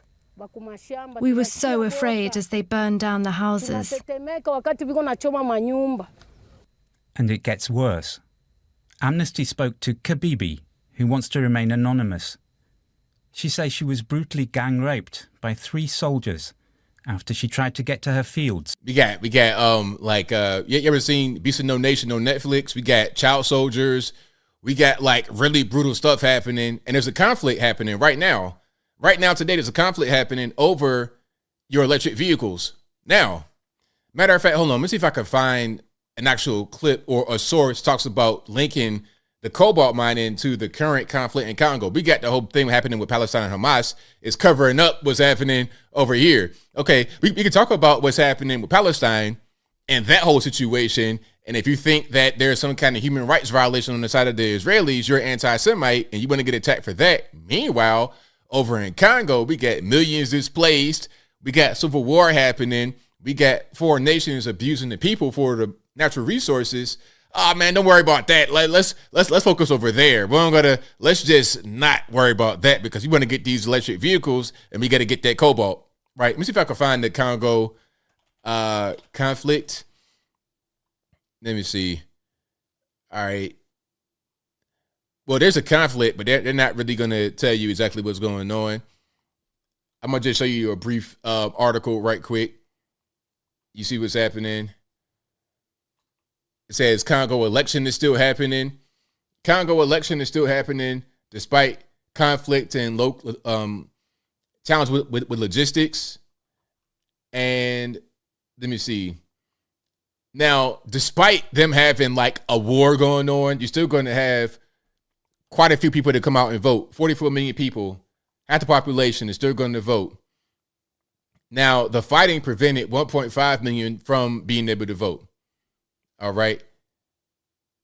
Now, at stake is the future of one of Africa's largest nations and one whose mineral resources are increasingly crucial to the global economy. What does that mean? Hey, the conflict is compromising the cobalt. And if we don't have the cobalt, then we can't have all these electric vehicles. We can't push forward our green initiative. So, hey, we're not really worried about the millions that have been displaced and killed and assaulted and everything else. We got to get this cobalt. But anyway, so if you're going green, think about it. Now, I'm not trying to say that cobalt is not used in other things, cell phones, laptops, things like this. But I tell you what, if there is if there's a demand that is increased exponentially because of mandates for electric vehicles, all you're going to do is make these global conflicts much worse. You're going to make the Congo conflict much worse. And you're not very environmentally friendly. Do you think they have environmental standards in Congo for their mining? I think not. But anyway, let's keep on rocking and rolling. We got a little bit more to get into. BRICS, that's Brazil, Russia, India, China, and South Africa. All right. Oh, George Santos. I wanted to find this clip right here. Now, I may have played some of this. I didn't play this particular clip right here, though. Now, George Santos, we all know who that is. And by the way, George Santos, since he has been removed, they said he had the biggest debut on Cameo probably ever. Watch this. Hold on. So you guys know what Cameo is? Cameo is a website where you can go on there and you can find celebrities and pay them to say certain things. Pardon me. So happy birthday or whatever it is. You pay a certain amount of money and they'll record you a personalized message. All right. So look, George Santos traded a $174,000 congressional salary for a 6-figure career on Cameo. The app CEO says it's one of the best launches we ever had. And then it says Santos' first day on Cameo was right up there with Bon Jovi. Listen, it was right up there with Bon Jovi or Sarah Jessica Parker. That's what they said about George Santos, making 6 figures on the first day. All right. So he's recording videos on there for $500 each, and he's making it. They are getting him his big money. So what he made already eclipsed his congressional salary for a year just on Cameo by itself. I mean, look, I'm not the biggest fan of George Santos, but I am at the same time. And you know why? It's because I like that he is able to just get beyond his political establishment. One thing about Santos, we could say that he was a fraudster or whatever, but he always voted conservative. That's one thing. Look, in Congress, there's quite a few frauds that exist on both sides. And the crazy part is that some people who are frauds on the right don't even vote all the way conservative. At least he was voting conservative, and at least he's being honest now. I would have hoped that he would have been honest all the way throughout. But, hey, man, everybody can't be perfect. But at this point, I'm rooting for him. Really, I'm rooting for him. All right, let's check this out here. So this is part of an interview with, I think that's Z-Way, if I'm not mistaken. Let me just make sure I'm saying the right thing. Yeah, shout out to Z-Way. Let's watch this. All right, get it on the screen, and let's keep on rolling. Who else in Congress is committing fraud? They're all frauds. Name them. If you were to put me, name them. If you were to put them all under the same scrutiny I was put under, you'd fucking vacate the whole goddamn building. First, fair use. Shout out to Z-Way. Don't give me a copyright. Hey, Z-Way, listen. I'm a fan. I like your work. Please don't give me a claim. And if you hear cursing, it's not my fault. Please blame George Santos. I'm not sure if he's the white man, the J man, the Hispanic man, the Brazilian man, or whatever. But don't blame me, blame them, okay? Check it out. Can I name them and you just wink if I... Go ahead. Marjorie Taylor Greene. No. Kevin McCarthy. Yes. Lindsey Graham. Yes. Matt Gaetz. No. Bob Menendez. Goldbar Menendez. Dan Goldman. He doesn't pay his rent. Dan is owing $180,000 worth of rent right now on his $45,000 monthly rent, which is what most Americans fucking make a year. Dan Goldman, interested in not paying your rent? Very, very interesting, Dan Goldman. You let that shit sink in. The way you know everyone's business is humbling.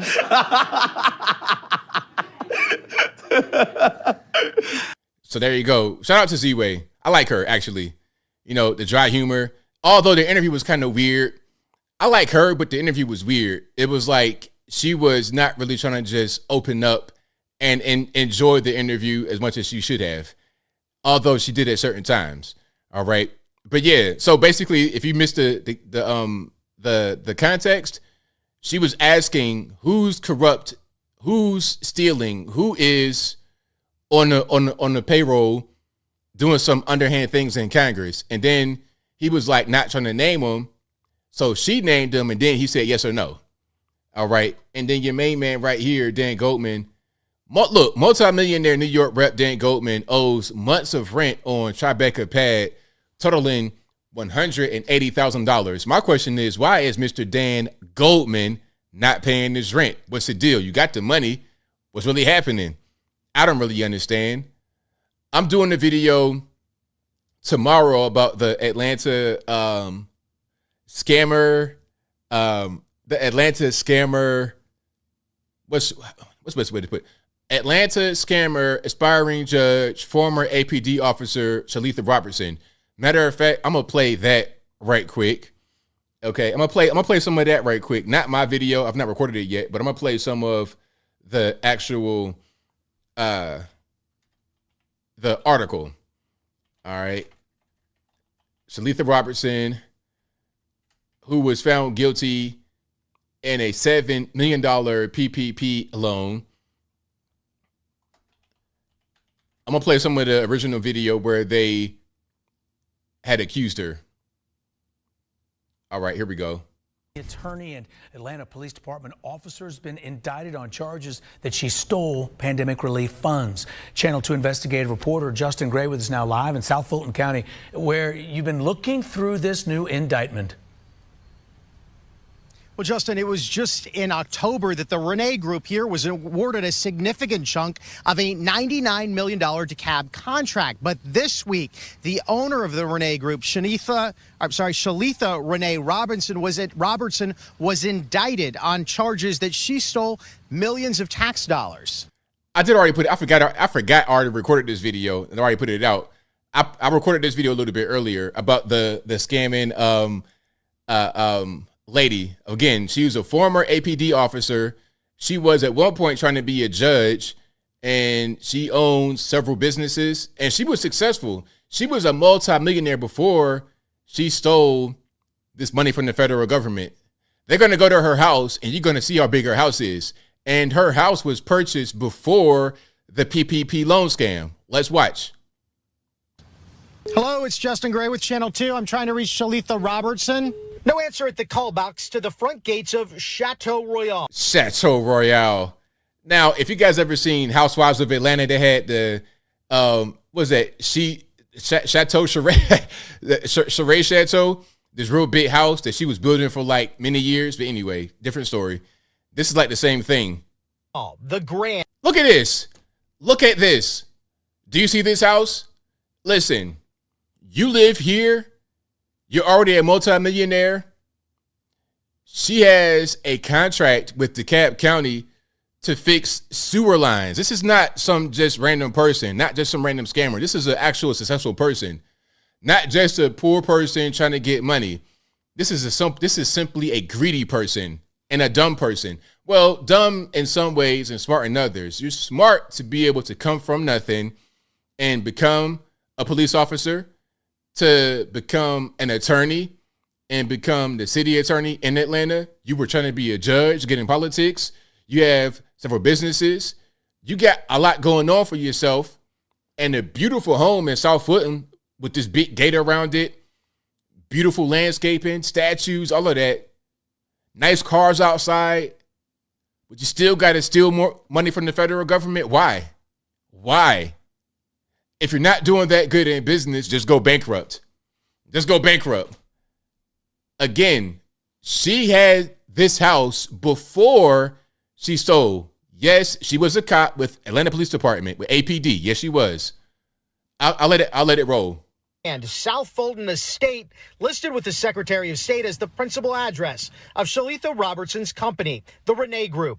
Shalitha Renee Robertson is a former Atlanta police officer and Atlanta city attorney who currently has a lucrative contract with DeKalb County worth millions to repair sewage and water system. Look, okay, her company is one of 4 companies that has a contract with DeKalb County to repair sewer and water systems. The contract is worth $100 million. Her company share of that is $68 million. So that's not enough, huh? You got to go and steal 7 M's from the federales, from the feds. And now at your age, in your 60s, you're going to the penitentiary for the very first time as a former cop. And it wasn't just her. She has a co-defendant and that Cody stole the same amount of money she stole, $7 million. So total, they both had a little more, $7 million. So it was like $15 million total. Her Cody already pled guilty and is in the penitentiary. She got found guilty and gets sentenced next year, 2024, I believe in April. She's also just been charged in this federal indictment, alleged to have stolen $7 million in COVID relief, Paycheck Protection Program funds, and hinted to help keep people employed during the pandemic. In a Channel 2 Action News investigation last month, we found more than 553,000 Georgia businesses. Now, what she did with her businesses, she has legitimate businesses. Like I said, legitimate businesses. She's actually somebody that has money, who is successful. What she did was she inflated the number of employees she had, and she also inflated their payroll numbers. So she just put down false records to get more money. That's pretty much all. And I would presume that she's done this quite a bit. There's a lot of ways to scam, and Atlanta at this point is like the scamming capital. There's all kind of ways to get little extra money here and there you shouldn't be having. And I think she probably been doing this for quite a while, inflating certain invoices, things of this nature. You do little things here and there to get a little extra money, and it all adds up. And she did it again here, but she didn't understand that you're under the auspices of the federal government, and they're not going to just take this kind of thing lightly. When you steal this much money, you get a little bit of extra here and there, a couple grand, they might not notice. I'm not saying you should do that. Don't steal, obviously, but $7 million, come on. Businesses receive PPP loans totaling more than $24 billion just in Georgia. But federal prosecutors told us that tens of millions of dollars of that money here in Georgia went to fake companies trying to steal your tax dollar. This new indictment alleges that Shalitha Robertson spent PPP money on personal expenses like a Rolls Royce, motorcycle, and jewelry, including $128,000 for a 10-carat diamond ring. For one ring, for a ring. $128,000 on one ring. Hello, Justin Gray with Channel 2. Nobody would answer the gate today at the Renee Group warehouse, but DeKalb County records show it's one of 4 companies just awarded in October a $99 million contract to repair DeKalb sewer systems. DeKalb County tells us in a statement, quote, the county was unaware that Miss Robertson was under investigation by federal authorities for any type of wrongdoing. In light of this indictment, DeKalb County will review all contracts and our relationship with Miss Robertson and the Renee Group and take any appropriate action.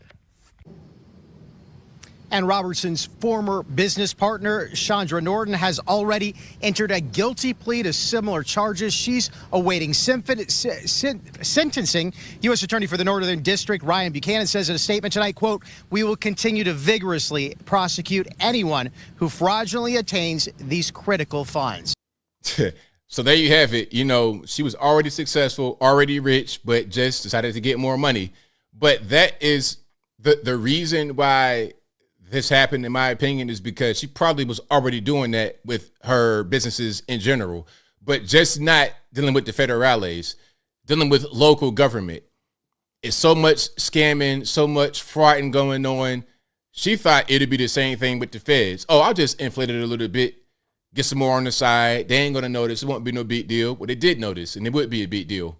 So there we have it. You're in your 60s, about to be a senior citizen, going to the penitentiary, big rocks, little rocks, because you got greedy. Oh, well. Oh, well. And you know what? What should have happened is we should have never shut the country down, but we did. So shoulda, coulda, woulda. It is what it is. Now, I'm going to close the videos out with a positive one. Here is an older clip, but not too old, from music legend Smokey Robinson. And Chris Wallace from now CNN was asking him about being an American, Black American, African American, or whatever. Y'all check it out. And of course, it would be Chris Wallace to ask this question, and he probably didn't get the right answer that he wanted. Let's watch. You have said that you resent the idea of being called an African American, that Yes. you are a Black American. Yes. Explain. I think that when they call Black people who were born and raised for generations in this country, if you accept the handle of African American, that says that you don't accept being an American American. You don't accept being born in Chicago or New York or Detroit or wherever you were born. For generations, your family has been here, you know? Built this country too. Sweat and tears and all that, you know, fought in every war, okay? So this is my country here. So I don't want to be called African American. I'm an American American. My people have died and done everything for this country. You have said that you... Right on point. Right on point. So, yes, shout out to the Africans, though. Nothing against Africans. Shout out to you guys. But I'm not African. I'm an American because I've not been to Africa. I was not born in Africa. I could trace my family all the way back to the boat, so to speak, back to West Virginia, both sides of my family, 1800s and before then. So, yes, of course, I have ancestry that comes from the continent, but I'm an American. I was born here. My parents were born here. My great, I got generations back. You can't say, okay, you've been here for generations and you're not American.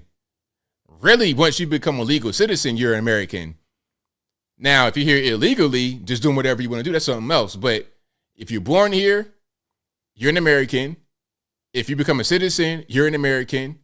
If you were born here, especially if you're born here and you have roots in the country, you helped to build this country, you were here from the very beginning, you are an American. It's quite simple. So all the African American, I told you guys before, if you didn't know, the term African American came about in the 1980s because we had been called Negro, colored, black. And then I think it was Jesse Jackson who declared that we be called African American in the 80s. Let me see if I can find that right quick. This was,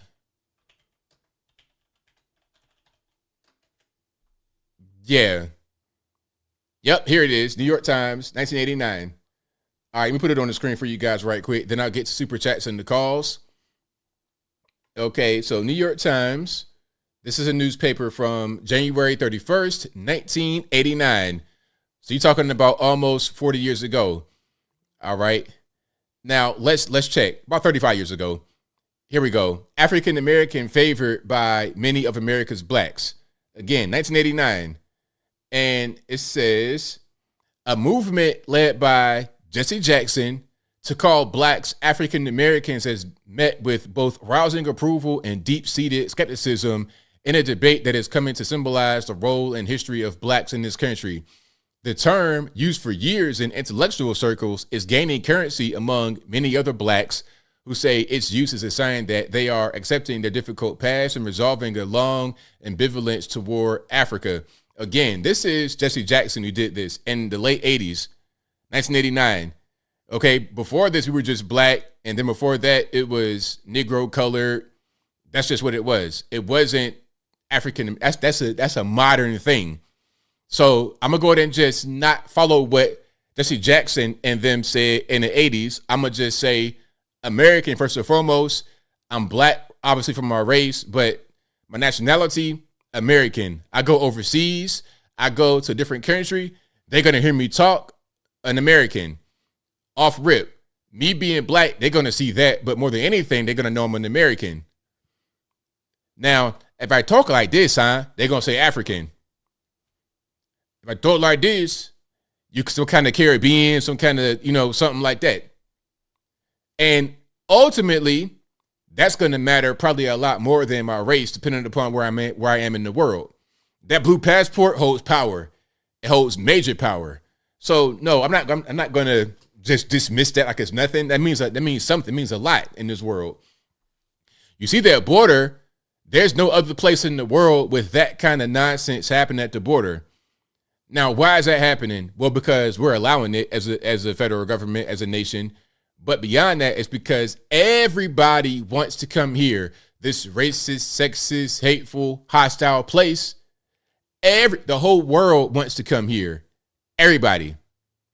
You may go on the internet and see things against Americans, anti-American sentiment. Okay, cool. But guess what? You got all this anti-American sentiment. Meanwhile, your whole village wants to come to this country right now today. Anyway, but yeah, shout out to everybody else though. Shout out to everybody, all other countries. Shout out to the Africans, the Europeans, the Asians, South Americans, wherever you come from. Shout out to you. Okay, shout out to you in your country. It's all good. Nothing against anybody else in any other nationality, any other race or whatever. You know, I'm cool with everybody. As long as you don't break our laws, I'm not gonna break your laws. You don't break our laws. We can get along and we can have peace. I'm all about peace and being able to, you know, connect with each other, being able to communicate with each other. I'm all about that. But let's respect our sovereignty as people of different nations. But if you like what you heard, please give the video a thumbs up, like the video, share the video, do all that good stuff. That'll help me out tremendously. We got super chats on deck. Then we're going to get to the calls. The number to call is 434-658-1220. Again, 434-658-1220. Let's keep on rocking and rolling here. Shout out to Abu Bakr Al Puff Daddy, who says, Merry Christmas to F.A. Ranger, J.D. Scotsman, Chicago, Cop, Bam Bam, Boom Boom, Doug Ripley, Nippon Skittles, James, Ellis, Sonia, Shaquille, Oatmeal, and even Ivan. And he also says, how's ABL merch for Christmas sales? Any hot items? Hey, man, I got what I got. I'm gonna get some more merch in the new year for sure. Shout out to Apple, who says, as a child, what was your favorite Christmas gift? Any kind of action figure, like X-Men. Yeah, X-Men toys, Spider-Man toys, any kind of like figure with opposable limbs. Because I would just be like, in my imagination, creating little fights with them. Like, that was my thing, action figures. The Turtles, X-Men, anything like that. That was my thing. Okay. And for my birthday, it'd be like a good book. Throughout the year, school supplies, pencils, pens, erasers, Goosebumps, those kind of things I loved as a kid. Like first, second grade, third grade, that was my thing as a kid. And then as I got to be older, I wanted more like scientific stuff, microscope, a globe, encyclopedias. I had a whole big bookcase as a kid. That's something I don't really see too much anymore. Kids don't have bookcases. Kids don't read. They got their iPad and that's it. But as a kid, I had a whole big bookcase. I had encyclopedias. I had fiction, nonfiction. I had just all kind of stuff to be able to learn and be able to explore. And then when I got to be older, I got a BB gun and I could go shoot little pots and cans and things of this nature. I probably was about 11 when I got my gun, or 12, right around then. Probably younger than that. Probably about 10, 11. Yeah. So then I just got into bigger and better toys as I got older. And now, as an adult, the toys I like are my vehicles. That Mustang, get on that mountain and just burn it up. Hit 100, 110, something like that on the low. Maybe a little bit more than that. And then, before the tragic accident with the boat, where the boat just sunk to the bottom of the river, before that, I had my guns, and those are my toys as well. But as a former gun owner, I was very responsible. I didn't just toy around with it. I used my weapon. I used my guns in a very, very responsible manner. Same thing with the BB gun, which is why when you're talking about Tamir Rice, all these people, it's like, man, look, my BB gun looked real. It was no orange tip or nothing. And my situation, I'm in the hood with the gun, so I know if I go outside with it and somebody sees it, that it wouldn't be the police that hit me. It'd be somebody in the hood. You know, I didn't live in the very violent hood at the time, but it, you know, there was the occasional shooting. So somebody might see that, and I'm a big kid. I'm like 5'8", 5'9" in middle school. Okay. So they see this kid who's kind of big with the gun. Now I might get smoked by some random person. So I'm always, always, always safe with whatever I do. All right. I'm not gonna delete a crowd on my Mustang. I'm not gonna chatterbot myself with a gun. I'm gonna be safe 100% always with whatever I do. But that was a rant.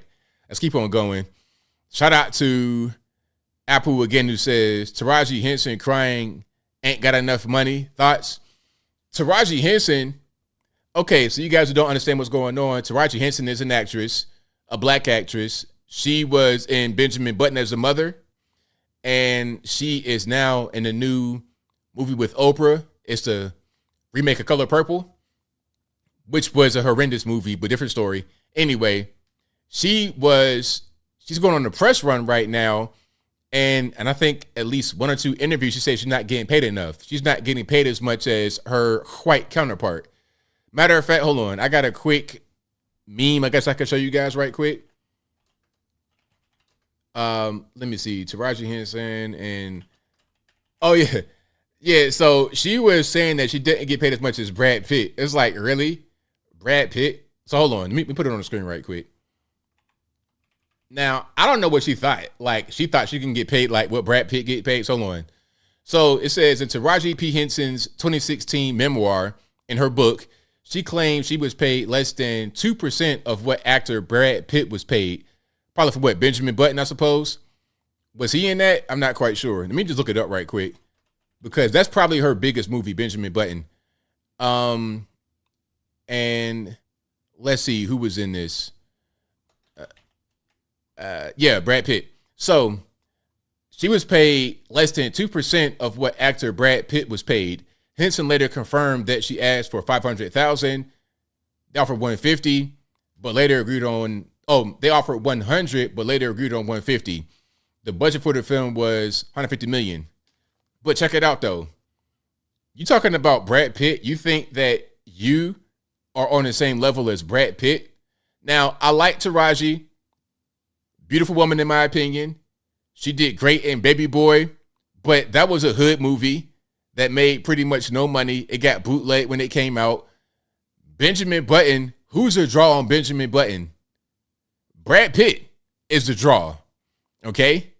Now, I'm sure there were other actors in the film, aside from Brad Pitt, who were white, who didn't get paid anywhere near what he got paid or what she got paid. She doesn't understand that she cannot demand big Brad Pitt money. She doesn't get it. She sees herself differently than what she actually is. She's a C-list actress at best. I'm sorry.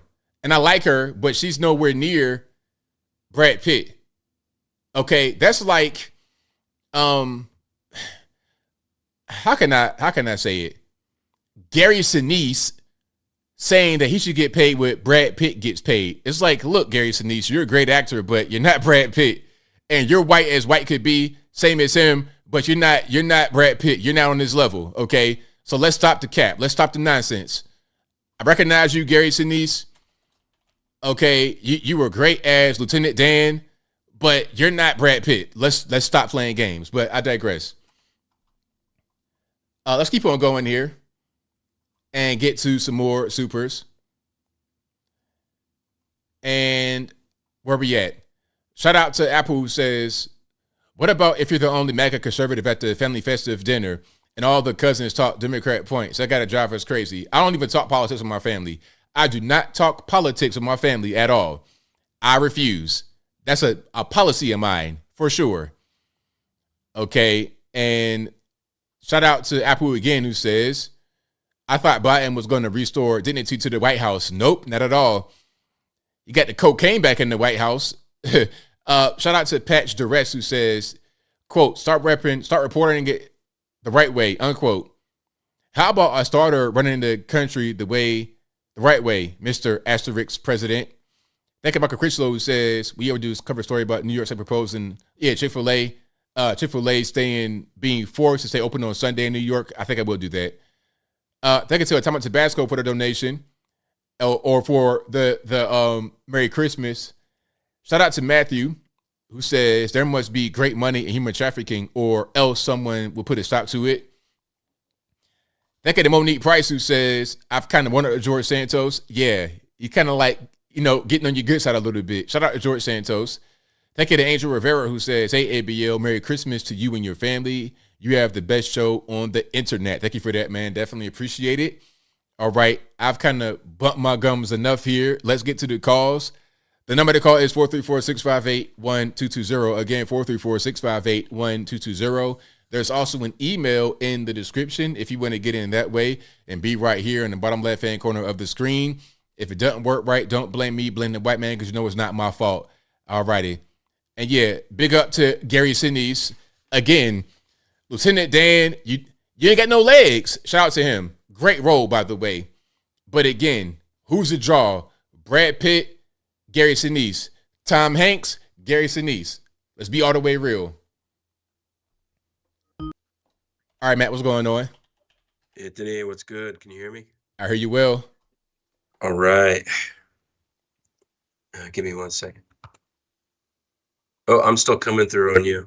Give me a second, and I think we're good. Check 1, 2. Almost. We should be good now. Let's try it one more time. I know I'm being the first sometimes, and the audio isn't quite right. There it is. Hey, man, I think that first Elmo guy ended up getting canned. He was a black dude, voiced Elmo, and I think he was into some PEDO stuff. Yes, he was. So they got rid of him, and then now they got a white dude that does it, and it's disturbing. The new voice makes me think that he has things on his phone he shouldn't have. Yeah. The other guy fooled me, but this guy is not fooling me. Yeah, I wouldn't be tricked by. I mean, kids are not off base anymore. Right. It's pretty much they've greenlit kids, and I think even like I was talking to some Catholic friends of mine, and I think the Pope is pro that as well. I think it's all coming to a head. It's just a matter of time. They're just doing it like a bull in the frog kind of thing. But I don't trust anybody with kids anymore. We even pulled our kids out of school up here in Seattle for one particular class because we're creeped out. I got this whole theory. I think I told you about Jesse Jackson. I told you about him rubbing his sweater in Martin Luther King's blood. MLK, in particular, him and Malcolm X, the communists are trying to get a hold of him for the longest time. That's why, MLK did in Abernathy did a pretty good job keeping it at bay, keeping Jesse Jackson at bay. But communism in Africa is very ubiquitous. Have you noticed that? Yeah. And I think, if anything, that probably the only part of the African American culture that black people have over here is that the propensity to favor communism is, I mean, it's alive and well. Have you noticed that as well? No, because what happens in Africa is you have de facto leaders that just get into power, and then it's just there. It's not really like a thing that's desired. It's not like having political discourse about the benefits of communism in Africa. It's just a guy gets in power and then he's just there. And in America, it's the same thing. In America, the only thing is people just want help. They want things. They don't really understand the way that it gets to them. So again, there's no real political debate about the benefits of communism. It's just, however I get it, I get it. I don't really care how it happens. Yeah, I think collectivism, though, by and large, is, and I mean, there's not an ism for it, but other than communism, but the oligarchy-ness, different rules for different classes. I think that's the default state of humanity. So, like, the United States was exceptional only from the perspective of that we treated everybody equal. The law was universal. I mean, it's even in the Constitution, the universal applicability of the law. But yeah, with no relativity, and then the fact that all these people have been imported. My question to you, I mean, I called into the show saying I think Donald Trump is going to lose the election because we've underestimated people's ability to cheat. And when we're importing all these people and so much is on the line, I really have a feeling that Donald Trump is not going to get elected. That's my gut feeling. I mean, I don't think it's going to be a matter of cheating. I think it'd be a matter of people just voting a different way, because if they could just cheat and have that be done, then it wouldn't be so much to try and get them locked up. All this extra stuff wouldn't be going on if it was as simple as we can just rig it. That I don't think that's really happening. I think it's more people are trying to be discouraged and demoralized away from voting, and they're trying to galvanize their base on the other side to go out there and vote against Trump.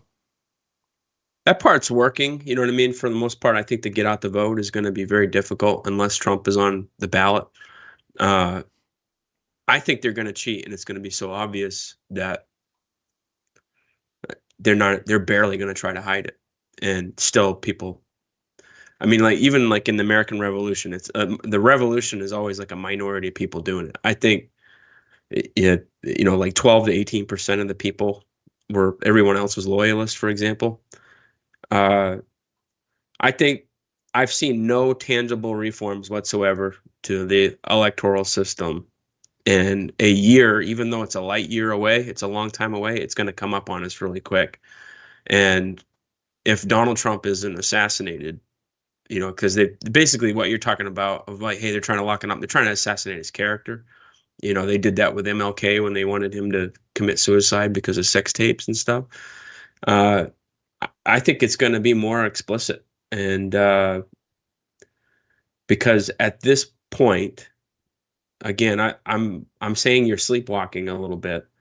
At this point, the only way to fix the country is to suspend habeas corpus, to declare martial law, to do a mass deportation of the migrants, the legal immigrants, and to do a Guantanamo Bay style persecution and tribunal of, when people say, hey, Donald Trump didn't have a peaceful transition of power. I'm sorry, but the Mueller investigation is setting up Russia, and poisoning the well and weaponizing the judiciary and the intelligence against Donald Trump. That was not a peaceful transition of power. I think that the only way to do it is to send all those people to Guantanamo Bay. And if he's not able to do some sort of absolutely macro paralegal revolutionary style type of first day executive order, the country's doomed. We're done. Now, do you think there's some sort of, within the processes that exist, there's some sort of way to get back to the way that it was when you were a kid, when you had Teenage Mutant Ninja Turtle toys and that kind of stuff? Because I don't think there is. I'm not really sure, man. That's kind of that's a deeper question. I got time constraints, so I gotta get to some more calls here, man. So thank you for the call, man, as always. Hey, my last point is G. Edward Griffin. You were talking about some old videos to watch. Go check out that guy on communism. I put you a link in Skype. Right on, man. Thank you for the call as always. Bye. All right, shout out to my man for the call. Most certainly appreciate him. And shout out to you guys for being here. The number to call, 434-658-1220. Go ahead and call on in. Let's keep rocking and rolling. Who am I speaking to? 617, you're on the line. Hey, Bill. What's wrong with that white guy? What's wrong with him? I don't know his name. Wait, like I don't look. Let's not talk about other callers because we had an issue with that before. Let's talk about whatever was. Let's not do that. Let's talk about what's on your mind aside from other callers. Okay, let's start with educating our audience, educating the audience, so they could make the best decision when they go into the voting booth. Let's start with that. So say what you got to say. Say what you got to say, man. Like I said, let's not refer to other callers. Just talk about what's on your mind. Let's go forward. Okay, so let's start talking about. You mentioned about sanctuary cities. Do you know what a sanctuary city is? Yes, I do. Sanctuary city. This is a place where you're not going to be deported if you are an illegal alien. Correct? No, you completely incorrect. So what is it? Tell me what it is. Give me the short version. Give me the Cliff Notes version. Okay, there's a declaration. There's several declarations. The sanctuary city in New York. It was by a mayor that was in 1980. Excuse me, sir. Sir. Give me the short version. I don't need the history. Give me the short version of what a sanctuary city is. I'll give you the short version. Sanctuary city means that the federal government, the state or local government won't share the immigration status of anyone for low-level crimes, if it's a low-level crime, and also if it has to do with state or local authorities. Let me give you an example. Okay, wait. Before you give me the example, why would they not share the immigration status? What's the purpose of doing that? Okay, let me explain. Because let me explain to you. If someone, let's say somebody's illegal immigrant, a bunch of illegal immigrants, and they work at a factory, and the owner doesn't want to pay them, and threat them because they're illegal, they're not going to pay them. These people will be scared to go to the U.S. The Labor Department or their city or the state because they don't have any documents.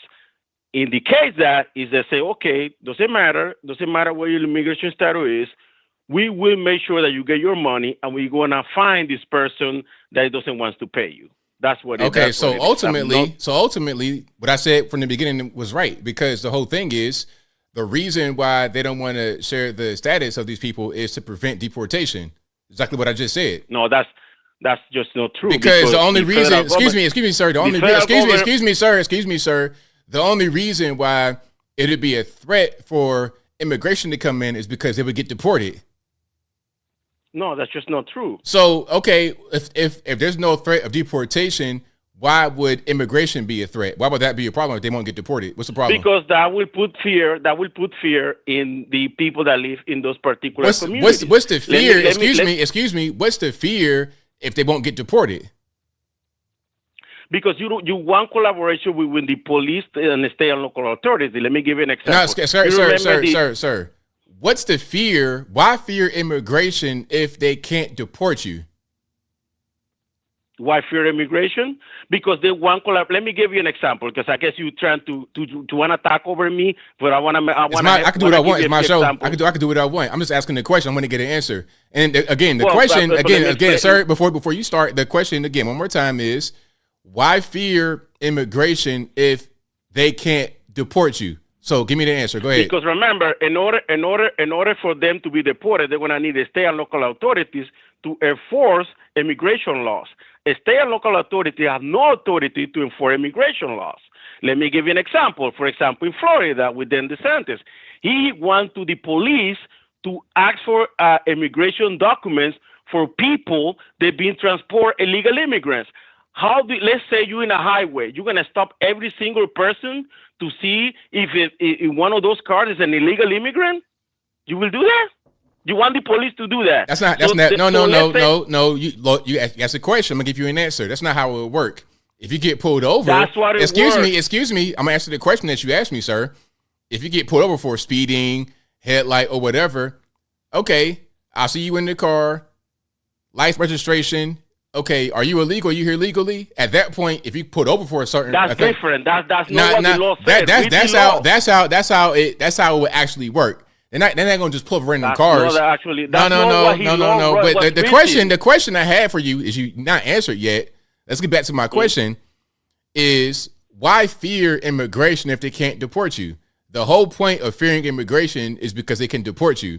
Now, am I right or wrong? Excuse me. Am I right or wrong? The police can deport people? Excuse me. Immigration is excuse me. My question, answer the question. Just answer the question, and then I'll answer whatever you got. I've been asking the same question for 5 minutes with no answer. Answer the question. Why fear? Excuse me, sir. Why fear immigration if they can't deport you? Answer it, or I hang up. Immigration could deport you. Yeah. All right, then. So what are you talking about? What I said from the beginning was right. Is because immigration can deport you. That's all we're talking about is immigration deporting you. That's it. That's what a sanctuary city is. Sanctuary city, back to the original thing you were talking about, a sanctuary city will not deport you. They will protect you from deportation. Okay? And you even said it. You said that they're not going to report your immigration status. Why would they not report it? Because if they report it, you can get deported. That's the whole point. Sanctuary cities protect illegal aliens from being deported. Now we have sanctuary cities being flooded with these illegal aliens, so-called asylum seekers or whatever, and the people who run these sanctuary cities are upset that they're being flooded with these people when they invited them there. So what's the problem? But who's sending them there? Who's sending them there? It could be Greg Abbott. It could be whoever. Oh, so it's the governor who's sending them there that is violating the law, violating federal authority laws because he has no authority to send them there. What law is he violating? Cite the law. Well, the state and local authorities have no business making federal decisions. He has no decision. Excuse me, sir. What is the federal decision they're making? He's taking people that are requesting asylum from these facilities and put them in buses illegally and send them to the states in the north. What law is he breaking? Oh my God! What's the law? Are you okay? Look! Listen. When they go, excuse me, sir.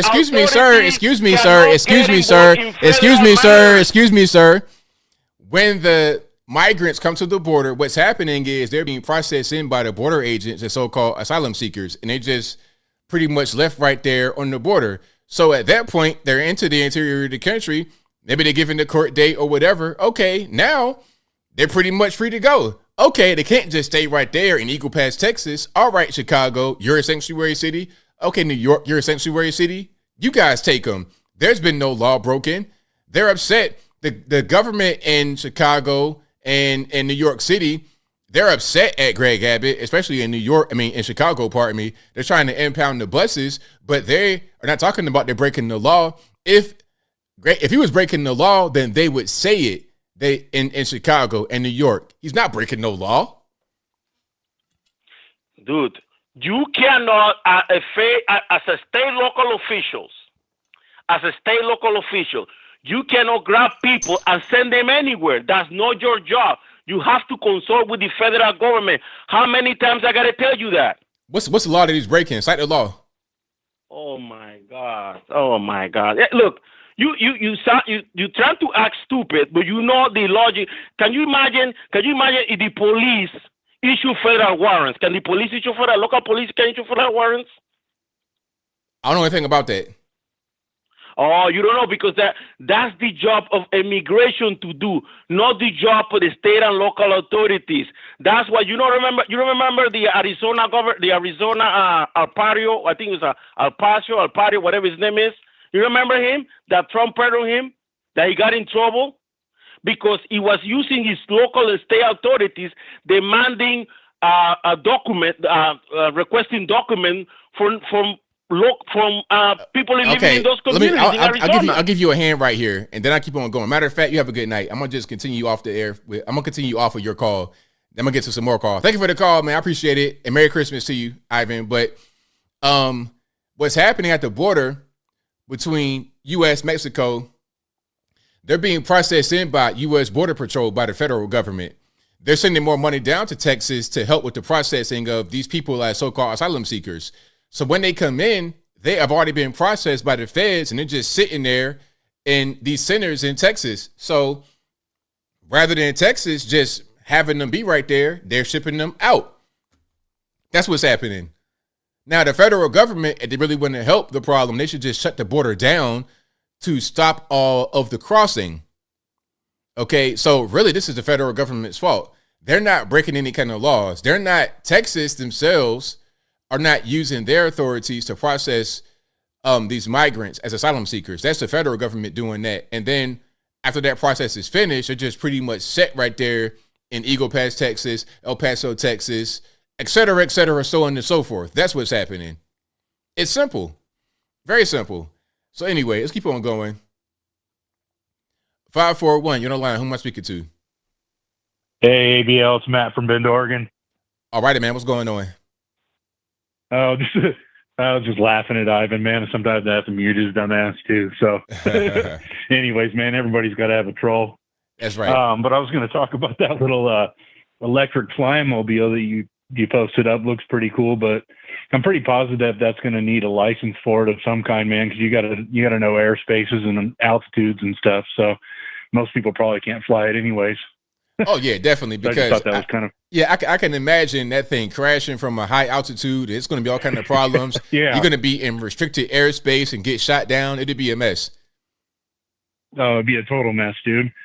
And then I fast forward a little bit, and you were talking about like the Vietnam and stuff, and that guy hopping in the hole.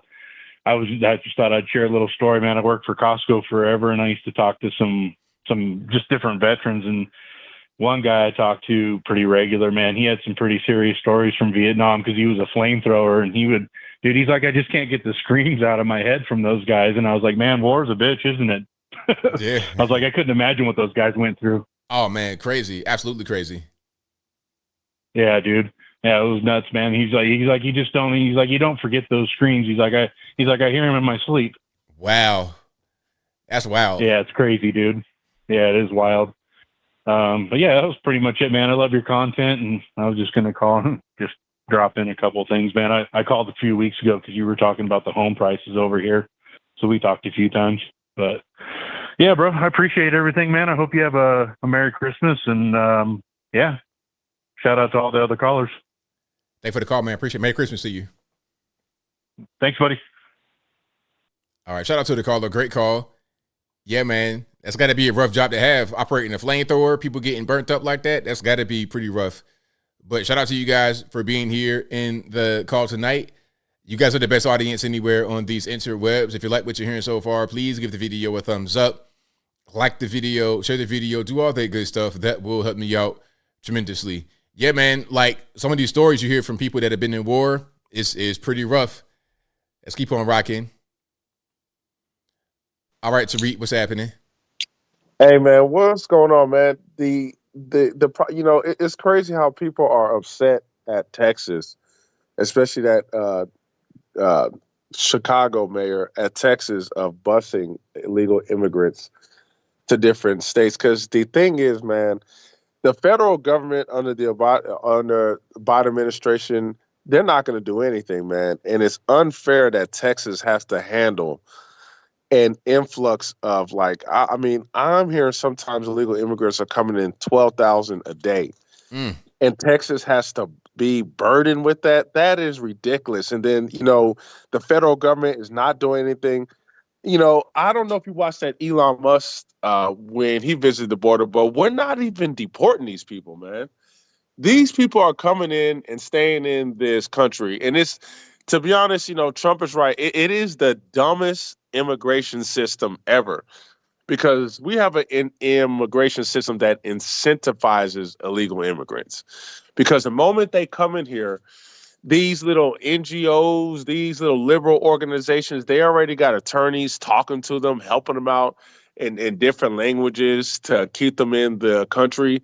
These people are not showing up to their court hearings to go over their asylum. A lot of them they are coming over here for economical to have an economical better life. This is going to depress wages. And especially for people who work lower income jobs, and unfortunately, it's mostly African Americans, their wages are going to be affected. And then the thing is, God forbid, man, if the Democrats get in power and make all these people legal, that is going to be, first of all, that is going to kill the black vote, and black folks have no one else to blame but themselves because they keep voting Democrat.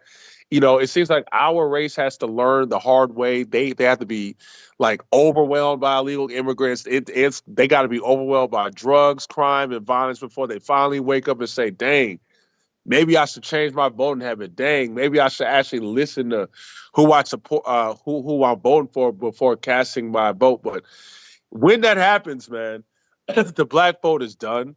And then also for the Democrats, man, all these voters just becoming legalized, I don't even see a chance at victory for the Republican Party again, man. And that's the thing, man. The Republicans, man, they really have to fight against this, because this is really, to be honest with you, man, this is an invasion. This is a straight up invasion, man. And, they understand the immigrants that come over here know that the United States got the dumbest laws. Nothing's going to happen to them. I mean, we've seen videos of them just flagrantly just rushing the border, because they know once they step foot in here, that's a wrap. They can have kids, and then their kids become citizens. It's just stupid. You know what I'm saying? So yeah, it's just amazing to me that people get mad at the state of Texas, especially Democrats. He's not allowed to ship on other states. Okay, so then what is he supposed to do? They're saying he's supposed to talk to the federal government. Well, the federal government's ignoring him. The federal government's not only ignoring Texas, they're also ignoring the mayor of New York, a Democrat city. They're also ignoring Mayor Brandon Johnson. Kamala Harris, who I heard was over this, they're not going to do nothing about that border. To be honest, the only way something can be done about that border is we are going to have either a Trumpian president, a Vivek Ramsey, or even a Ron DeSantis. I think Ron DeSantis is going to do some. Chris Christie, I think he's not going to do anything. Nikki Haley, any other Republican candidate is not going to do anything. But yeah, man, these people are just gaslighting, man. It's either that or they're just that stupid. They just watch so much TV, man. It's just amazing with the inception of the internet and social media.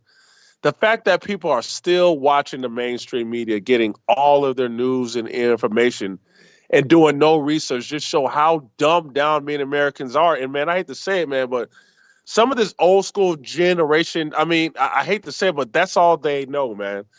And as soon as they fade, man, the newer generation is just going to have to rise up and clean it up, man, because man, these stupid old talking points in the year 2003, you cannot even defend it unless you act emotional.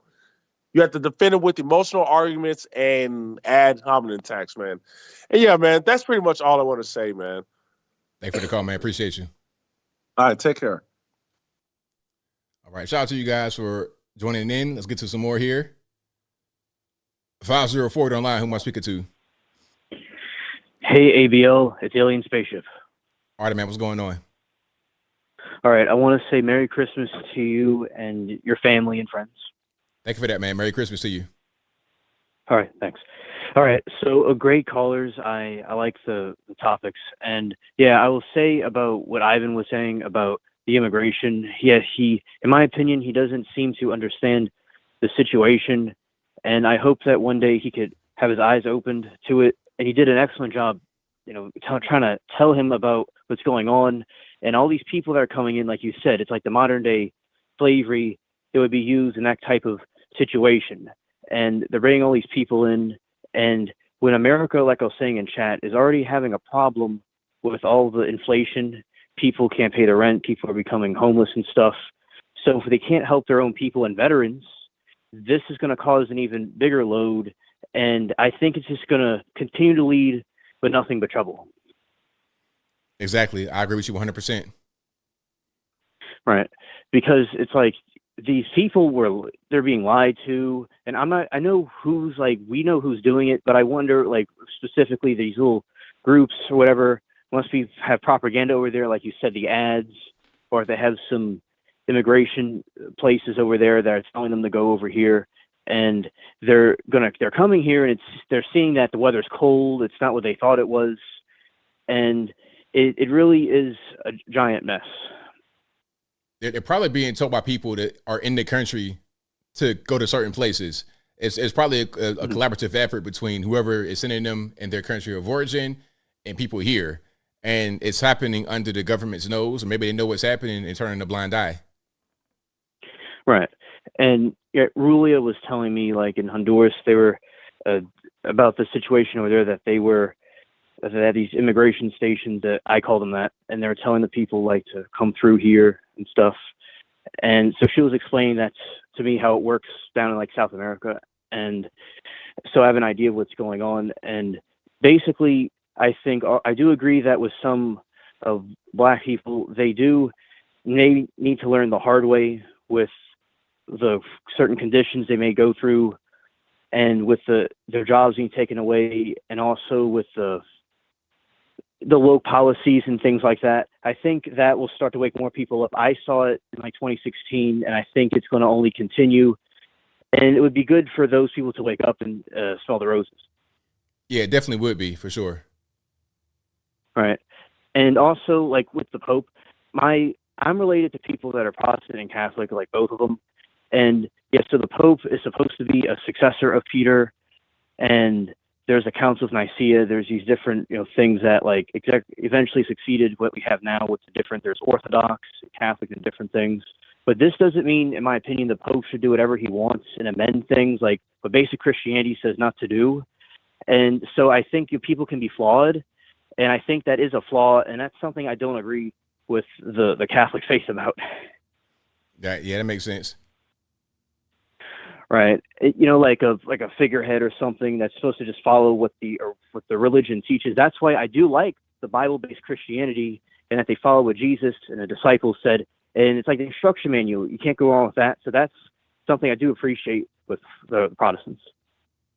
Absolutely. Right. And yeah, and I like the inflation, like you were mentioning about, it's getting, really high, and the people, the woke people, the leftists are also waking up about that, because like with the Wilmar Germany, it could go up so high that it's going to cause you more and more issues. And I do agree with Matt that it could be a problem to elect Trump in because of the rigging, but I do want people to vote, and I am optimistic and hopeful that he will win and somehow could be turned around. But I do think that the system has really been hijacked by nefarious people. Yeah, it's definitely an issue, but I don't think it's hopeless. I think it's still we can still do a lot on the state level, which is where it really matters. Right, but yes, and exactly, like, it isn't hopeless.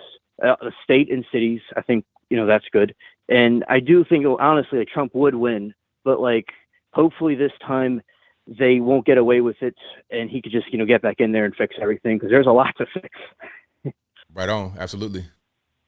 Right. Okay, ABL. That's all I have to say. Thanks for taking my call. Thank you for the call. Definitely appreciate you. Okay, bye. All right. Great call. Shout out to my man for the call. Let's keep on rocking and rolling here. Let's go to. All right. 918 in the line. Who am I speaking to? That's all I have to say. 918, hello. Oh, hey, what's up, ABL? It's Baby Scotch from Oklahoma. How you doing, buddy? It's all good, man. What's going on? Oh, a lot going on. I got noise in the background, boss. I got your stream on in the background. Okay, I muted it. Does that sound better? Yeah, it sounds better. Okay, yeah. What do you mean, man? I mean, yeah, I've been listening to the calls and following the news, and there's just a lot to say. Man, I'll tell you what, though, man, you and I are like a lot, because we were kids. I still got my BB gun, my old Daisy, that I got when I was like 8 years old. Yeah, I'm still a dead shot with that thing. And yeah, I loved action figures. I was a He-Man guy. That was my main thing when I was a kid. But I do want to change the subject into something a little more serious. People probably won't like, but I love you, dude, and I love your audience, and I feel totally comfortable with you. I just got out of the hospital from like 10 days. And yeah, I got a terminal illness that's going to take me out in a couple, 2 or 3, 4 years maybe. And I don't mind it. I mean, I made my decisions in life, and I mean, I got to deal with it now. I'm just telling people to take care of yourself. Don't do excessive behaviors. And yeah, I mean, I'm going to keep listening to your show, because you're the best show on the internet. You got the best crowd and everything, and we're all cool.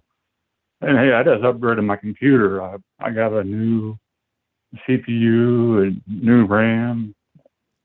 Yeah, so I'm good to go for a while. But yeah, take care of your liver. Okay, that's what I got to say to people. Because once you mess that up, there's no fixing it. Right on, man. Well, I mean, just the time you got left, man, just live life the best way you can, man. So I send my prayers out to you, and hopefully you have the best quality of life possible, man. And take care of yourself as best as you can in this time. And I'm here with you in spirit, man. So thank you for calling. I appreciate you. All right, man. I appreciate you. Keep doing your show, dude. Keep doing it. And it is the best show on the internet. Yeah. Thank you, man. Appreciate you. Yeah. All right. Love you, buddy. All right, now. Yeah, that's pretty heavy, man. So shout out to JB Scotchman. Hey, that's rough, but you heard the message. Take care of that liver. And we know, at a certain point, we got to take care of ourselves for sure. Like, I'm a super health nut.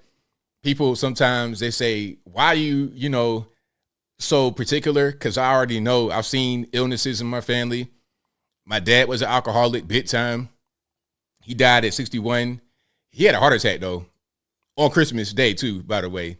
He had a heart attack, but the heart attack was caused because he was a firefighter. So it's like, what I heard about firefighters is that they have a very high rate of cardiac issues later on in their career after they retire, because you go from sleeping in the station, because you do 24-hour shifts. You're in the station to sleep, and then when that goes off, you got to get up. And you go from 0 to 100. Your chest going like that, and do that for 15, 20 years. It's a lot of wear and tear.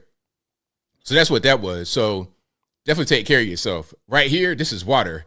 If you ever see a glass bottle, this is Topo Chico. No ad. I need a Topo Chico ad, because really all throughout the day, I'm drinking water, no sugary drinks, no soda, no nothing, just straight H2O. So that's what you guys need to be on. Be healthy, take care of yourself for sure. All right. So shout out to you guys, though. I appreciate y'all for being here. Merry Christmas. Let's get to my main man right here. 773. You don't lie. Who am I speaking to? ABL, it's your retired Chicago police officer friend. Thanks for taking my call. ABL, having been retired after, nearly a quarter of a century as law enforcement, let me wise people up and give them a peek behind the curtain here. And I'll simplify it. Everybody's watched old movies where somebody robs a bank in Arkansas, and then the police are chasing them, and they cross the border with another state, and then they're clearing free, and people stop chasing them and everything else. That's the way it once was, ABL. But in today's law enforcement, we cooperate with other branches of law enforcement. The FBI is in charge of bank robberies. But believe me, when the bank alarm goes off, the FBI is not jumping into a car and responding to that crime in progress. The police are. We share our information with each other. And ICE is one of those branches. You can't kill your family in Florida and then move to Arkansas and think that you're free and clear. And you can't have these border crimes, which crossing the border illegally is a crime. And the Biden administration should have been, he should have been brought to justice for treason or whatever the charge would be for opening that border. You can't. You want to let more people into our country, you do it legally, and you allow them to do it, in a trickle, the way we've been doing it. Nobody's saying close your borders, nobody can come in or come out. But the idea is he's opened the borders, and not just Latins have flooded in, but people from China. You said it yourself in one of your videos. You went through the litany, because I know how you love geography, ABL. You had a litany of countries where people came from. Here's the thing, and everything that other callers were talking about, illegally putting them on buses, that is a moot point. It doesn't really matter. Once you pour bleach into the soup, it's more concentrated where you pour it at, but it is going to migrate throughout the country. And that's what is now happening with these illegal aliens. They are migrating through our country. But the thing is, because it's concentrated in Texas where they're coming across, you have to do something about that concentration. You can't let Texas take on that burden of these millions who have crossed. Some say 8 million, some say 4 million. Let's just put it in the middle at 5 or 6 million. It's a lot of people. We're not going to get them back out of our country. What's going to happen is a few of these people are going to float to the top, like committing crimes and other things, where we'll be able to identify them, and then we can send them back. But for the most part, the majority, 80% to 85% of these people are here to stay. We've just increased the population of the United States, and we have to live with it. Some will come to the surface. I'd like to see somebody like Trump and see what his ideas would be to get some of these people to go back to their countries. I'd like to see that. But for the most part, politicians want to secure their spot, and they're not going to make that many waves. That's why Trump is hated by a lot of Republicans, too. I like Trump because he shakes things up. He shakes things up, but he might not be able to get the chance, because when you shake things up and it puts my money in jeopardy, meaning these politicians, that's what we were talking about earlier, ABL, they're all dirty. Not all of them, but most of them are dirty.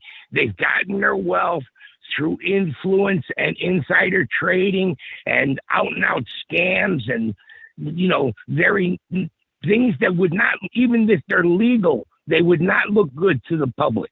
And that's what they really seek to do. That's why they have these lawyers around them who are trained at Harvard.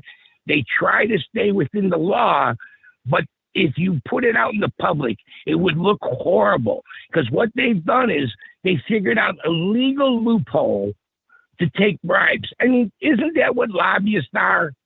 Lobbyists are like bribers. I mean, they come in and say, we're going to bring you here, we're going to bring you there. And now when the thing that is our industry comes up, you treat them favorably. So that's the problem with all of government. But this thing with the migrants, they are here. I mean, the next thing you know, we're giving them, like you said, in Chicago, they want to give them IDs, legal IDs. And then, they have the vote. And I kind of agree with one of the callers that said, it's an invasion to our country. It really is. And the Republicans may never get, power again. Thanks for taking my call, ABL, and I'll talk to you later. Thanks for the call. Appreciate you. Thanks. All right. Fantastic call as always from my retired Chicago police officer friend. And that will be a wrap from me tonight. You guys have been great. I appreciate you guys for coming here. Thank you. Without you, there would be no me.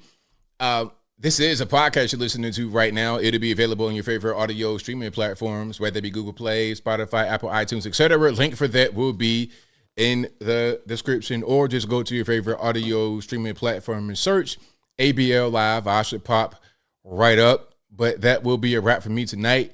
Thank you guys again for being here, for watching, retweeting, super chatting, whatever you're doing. I could not do the show without you. I'll be back live again on Wednesday. Same bat time, same bat place, 8 p.m. to right around right now, 11 p.m. Eastern Standard Time.